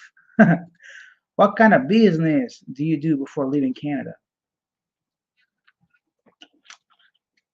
Philip Massey, I never had a business. I worked like everybody else, or a lot of other people in Canada. I worked a 9 to 5 job. I used to be, the last couple of jobs I had were being a casino manager. So I was a slot operations supervisor for a casino. And after that, I was working for payroll, like a subsidiary of Netflix. So I work in the film industry, but just office work, just coordinating between US and Canada and payroll and all that. So that's basically it. Regardless, just another 9 to 5 job. Samantha says, "You look good, Alex. You're trying to make me smile. Thank you, Samantha. I feel good. You know, I feel great. I feel awesome. I feel less bloated. I feel more energetic. And I've been just doing about 45 minutes of nonstop cardio at the gym daily. I think I missed one day since I've been here. So I think that's helping. So, yeah, good. Nah. Johnny said, is it paying to buy water to drink every day? For me, it isn't. Downstairs, we have a water dispensing office. I pay 50 pesos, which is $1, less than $1. And it gives me, I don't know how many gallons of water. And it comes with a pump where I just buy the pump from a store, a couple bucks. But that's it. It lasts me a week. So essentially, I pay $1 a week for water. And that's it. I fill up these bottles, the little ones I got here. I put them in the fridge using the big bottle of water there. And that's it. Okay, we still got 63 people watching this. Hello, guys. All right, if you're new, if you just joined the stream, we're talking about what you need to know before it comes to the Philippines. I covered about 20 different things, so I'm not going to go through all that again. Feel free to rewind this, watch from the beginning. And if you're new to the channel, subscribe, hit the like button, or use the super chat, super stickers. That mean a lot to me as well. So let's get back to the questions. Yeah, I don't know how long this is going to go for. If you guys are going to be here, I'm going to be here. 65 people, quite the number. Mystic River says, I'm converting a multi-cab into a tiny mobile home, aka RV, so I can go anywhere and have a place to stay. You can get one for about 5K. Oh, that's so cool. Mystic Virtue. I know that's a very, very popular way of living now. It's becoming at least much more popular than before to live and travel at the same time. It sounds amazing. Sounds wonderful. If you are skilled and talented enough to live not off the land, but you know, to cook and cook and make food and enjoy. I think it takes a very special kind of person to do what you're doing. I just will not have the skills, the patience, or the ability and the intelligence to do this thing. Plus, I get bored easily, to be honest. But I guess if you could park your house anywhere, you could live anywhere and just go to. That's pretty cool, though. Samantha Jones says, I could see you being a casino supervisor. Thank you, Samantha. I was. I mean, it wasn't a good one, but I mean, I was. Make a video with a regular guy. I'm open to collaborations, but moving forward, I'm going to probably be reluctant to do too many more interviews. I don't know. I think I will. I'm open to it. I will not reach out to anybody else, I think, unless they have a unique story or they want to do something different than just sitting down and talking. I'm going to focus more on what I'm doing now, but I'm open to it in the future. Good point, Rick. Yeah, I love you guys, man. You guys are great. Rick says you're making up for the last 2 live streams. I know they were brutal. The one, what happened with the first one? Oh yeah, the first one, the connection was crap, and the second one, our host didn't or guest didn't show up, so we had like a short 15-minute one. Cancel it and moved on. Spy, hello there. Hello, Spy. How you're not a very good spy if your name is a spy, right? I'm just kidding. They're quite a. Oh, what happened? Philip Massey, you forgot the rest of your question or comment, bro. Stop typing after 5. Okay, so the questions are dwindling down. My energy is dwindling down. We might finish this, wrap this up soon. I went through this list. I hope this was helpful for you guys. We're going to do a proper video on this where I can sit down and edit it and have a nice way of doing this for the future digital content that's going to be downloadable. Um, what's the best time to fly there? Flights look so expensive all year from Toronto until February and March 2024. Yeah, the flights are ridiculous. You're not gonna, I don't think you're ever gonna see flight prices the way they used to be before the pandemic. My personal belief is that the simple supply and demand has made airlines jack up the prices and blame it on fuel costs or whatever other reasons they have. They're just basically screwing us. There's no trick to it anymore. There was a time where you can buy on a Tuesday and Wednesday and make a difference. But with all this flight applications and now they're tracking everything you're doing with cookies and they know who's looking for what, it's damn near impossible to find a deal per se as far as when should you rent or buy a flight ticket. Honestly, I think the best time to buy it, whether you're buying it within 6 weeks out from your flight or 6 months to your flight, doesn't make much of a difference. My biggest tip would be obviously don't wait too long, too close to your trip to buy a ticket, but also don't buy it way in advance because you're really not saving that much money. RR Walks. You're good at making interviews with other expats, Alex. Continue that. Okay, that's all I needed. Just one person to want to see those videos, and I'll make it. I'll continue. Philip Massey, there are a few YouTubers meetups happening in Cebu. I wish I was out there. Oh yeah, a lot's happening. So Dan from Vagabond Awake had his. It's Wang and Sharon Lapu Lapu, the two females we had, two girls that we had on the live stream. They just had theirs. Unfortunately, I missed theirs. Calvin Sunshine Shoulders had his in Cebu, and I myself might have one soon. So watch out for that. Willie, I have a live. I don't have a schedule, but I should do that. I think that's gonna be a good way to catch people. So yeah, let's do a live stream schedule, guys, right now, right on the spot, because that's how I do it. I don't have a schedule, but let's do it. So live stream should be Saturday mornings at 9 p.m. for you guys, Friday nights at 9. So we're gonna do Philippines time to make this a little bit easier to remember. So let's do Philippines time 9 p.m. No, sorry, Philippines time 9 a.m. Saturday mornings. That's gonna be number one. So Saturdays at 9 a.m. And then Mondays at 9 a.m. So if you guys are in Canada or the US, it's going to be an evening Friday night for you guys and an evening Sunday night for you guys if you're in the West. Do we need a third one or do you think 2 a week is enough? For now, Saturday, Monday, do a Thursday one. Let's start with 2. I don't want to like make this useless. Let's start with 2 and then we'll do full lives go in the future. Schedule has been set thanks to Willie. So Willie Hernandez has made a great point. We're gonna have live stream schedule. It's gonna be Manila, Philippines time, Saturday mornings and Monday mornings at 9 a.m.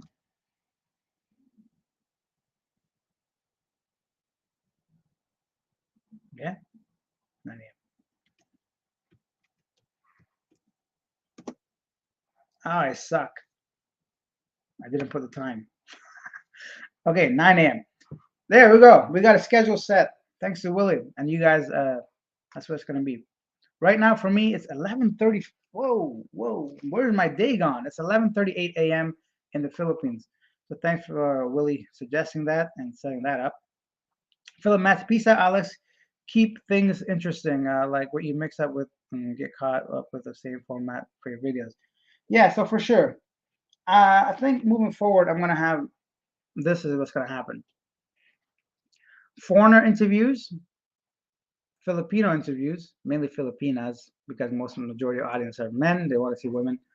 I'll try to get to the guys as well, but if it's an interesting topic, definitely. So, anyways, foreigner interviews, Filipino interviews. This is street interviews, in-depth interviews with either YouTubers to try to grow the channel, or with someone that has an interesting story, or someone I want to highlight. and then local interviews, whether it's like a food video or just getting out there doing some shopping and showing you guys around. It's going to be 4 types of videos on the channel moving forward: street interviews, in-depth interviews, local interviews, and I forgot the fourth one, and then live streams. Whoa, 5 variety. But it's all going to be about life in the Philippines and life in Asia or other countries I'm going to visit, because I plan to go to other countries, guys. Although Cebu is going to be my base, I'm still going to visit the world. Mike Pedersen, thanks for the information. Have a great day. This was the most informative video I've seen for living in the Philippines. Awesome job. Wow, thank you so much, Mike. Those are very kind words. It means a lot to me. I'm glad I was able to help. Thank you for being here and watching, and thank you for sticking around for 2 hours. Johnny says, if I went to Cebu for 2 weeks, would you recommend a hotel or Airbnb? 2 weeks? I'll probably say a hotel. 2 weeks is just around that sweet spot where either or would work. If it was me, though, I do like my privacy a little bit. When I mean privacy, I mean like home living is what I'm saying. So an apartment suits me a little bit better, just because you might be able to cook or just have a comfortable sofa-ish area. A lot of hotels are just 2 beds. Depends what you want to do. If you're going to be outside most of the time anyways, because I'm working and living kind of here, so it's different than traveling here. If you're going to be outside most of the time doing like island hopping and going to the malls, restaurants, all that, because you're going to be here for 2 weeks, then the hotel might be best for you. Top Shinoa. Cebu has been flooding all vloggers lately. Sucks that I don't go outside because the fares are getting ridiculously expensive. What does the vloggers have to do with the fares of going outside? You mean outside of Cebu, as far as traveling outside Cebu to do other vlogs? Yeah, they're getting expensive, and takes money and time to do that. What time is it for you? 11:37. If I'm not mistaken, no, you're right. Absolutely, 2 live streams work. Philip Massey, you got it. 2 live streams it is. Saturday and Monday at 9 a.m. So it's nighttime for me. Yes, Samantha, basically around this time, but 2 hours before. Um, Maybe I could do one at like night for me. That way, all the people that can't join, let's do that, huh? Let's hook up the night timers. Schedule would be 9 p.m. Philippines time. We're gonna add one for the people that can't make it during today. So Thursday night at 9 p.m. Okay, we've gone to 3 live streams. I better have a topic to talk about every week for 3 live streams. It's all right. I'll figure it out. So there we go. Saturday and Monday, 9 a.m. Philippines time. Thursday, 9 p.m. Philippines time. How long will you be there, Alex? I would like to have a coffee with you. You'll be there later this year, probably December. Mystic River, I plan to come and go to the Philippines and make this my base. So I should be here in December, hopefully, unless I'm just out of the country at that time. I plan to stay here long term. I would love to have a coffee with you anytime. I hear the beggars in the street put a curse on you if you don't give them money. They sometimes they can get a little annoying, agitated. You can get agitated by them by they just don't like the fact that you don't give them money. But I've never had any problems. The worst one I had was a kid came to me. I was having a donut. Palm and I were sitting down in Bohol, and we had 2 donuts we got from Dunkin' Donuts. So the kid came asking for money. We just gave him our donuts, which was fine, and he went away. So we were having our coffee, and he came back and he really wanted the coffee. And I said, "Nah, no, we're gonna keep our coffee. You're a kid, and this is the morning. I want my coffee." And he kept saying, "No, no, coffee, coffee." And I'm like, "Why is this kid so adamant about coffee?" I looked over. It was the mom that wanted the coffee for her donut now, because the kid gave the donut to the mom instead of him eating it, which is annoying. And she just wanted to have a coffee too. And I'm like, "Oh, come on, man." So that's like the worst. And she kind of like was angry that we didn't give her the coffee. Aside from that, people are really nice here. So Philip Massey and Samantha are getting at it. Where are you located, Samantha? Where you live at, Samantha? Samantha's in California, living that fancy life. She in Cali. Rick, I find flying out to Singapore to Canada is less than 1,000 Canadian and 40 from Cebu to Singapore. 41. That could work. Yeah, two separate flights. Fly to Singapore because some of these routes have a lot cheaper and a lot more flights per day, per month, so it could be cheaper. You can do that, yeah. Another great tip for you guys, if you're Canadian right now, you can go to Macau until June 30th for free, but not from Canada. You have to fly out of Thailand, Vietnam, Singapore, or Cambodia. So if you're living in any of those countries, Singapore, Cambodia, Thailand, or Vietnam, and if you're Canadian and you want to visit Macau, check out their website because Macau is giving away free tickets to travel there. I don't know which airline. I think it's Macau Airlines. Man, kind of cool if you're Canadian living in those countries. You get a free trip to Macau, the Las Vegas of Asia. Spy says, I live very near Dumaguete, so it's 9 a.m. of live stream. It is. Yippee! Thank you, Spy, for being here these days. Go to Japan. Been there twice. Sooner than you think, Johnny. Put a curse on you. Yeah, it's funny. No, they don't, but they're just uh, persistently come near you. Yeah, they do that. Yeah, beggars are a huge problem any developing country for sure. Good topic should be related of transportation, going in and out of province and schedule, prices, rooms, rent, etc. Those are great topics. I'll be sure to have those. And I'm going to stop now because my back is hurting, my throat is drying, and I'm running out of shit to say. So, everybody, thank you again, once again, for the question, for keeping company, for super chats, super stickers. It means a lot to me. And I'll see you guys Monday morning now, according to this schedule. I'll figure out a topic that you guys might find interesting. And maybe I'll do like weekly polls and see if you guys want to hear specific things. Yeah, I don't know, Philip Massey. Maybe somebody can help you out with that. Um, Top Shinoa, we covered a lot. We did great streams. Thank you guys. You guys are the best. Johnny Lawrence, stay at a hotel while you're in Cebu, IT Park or Business Park. I agree. Take 2 hour ferry ride to Bohol. Lots of love. Yeah, lots of things to do in Bohol. And maybe we could do that too, like a topic of where to visit as well if you come to Cebu, because I've been to a lot of these islands. They're all beautiful. Philip Massey says, take care. Take care, guys. Feel free to check out the latest video on the channel if you haven't seen it yet. It's me and Dan sitting down talking about life out here.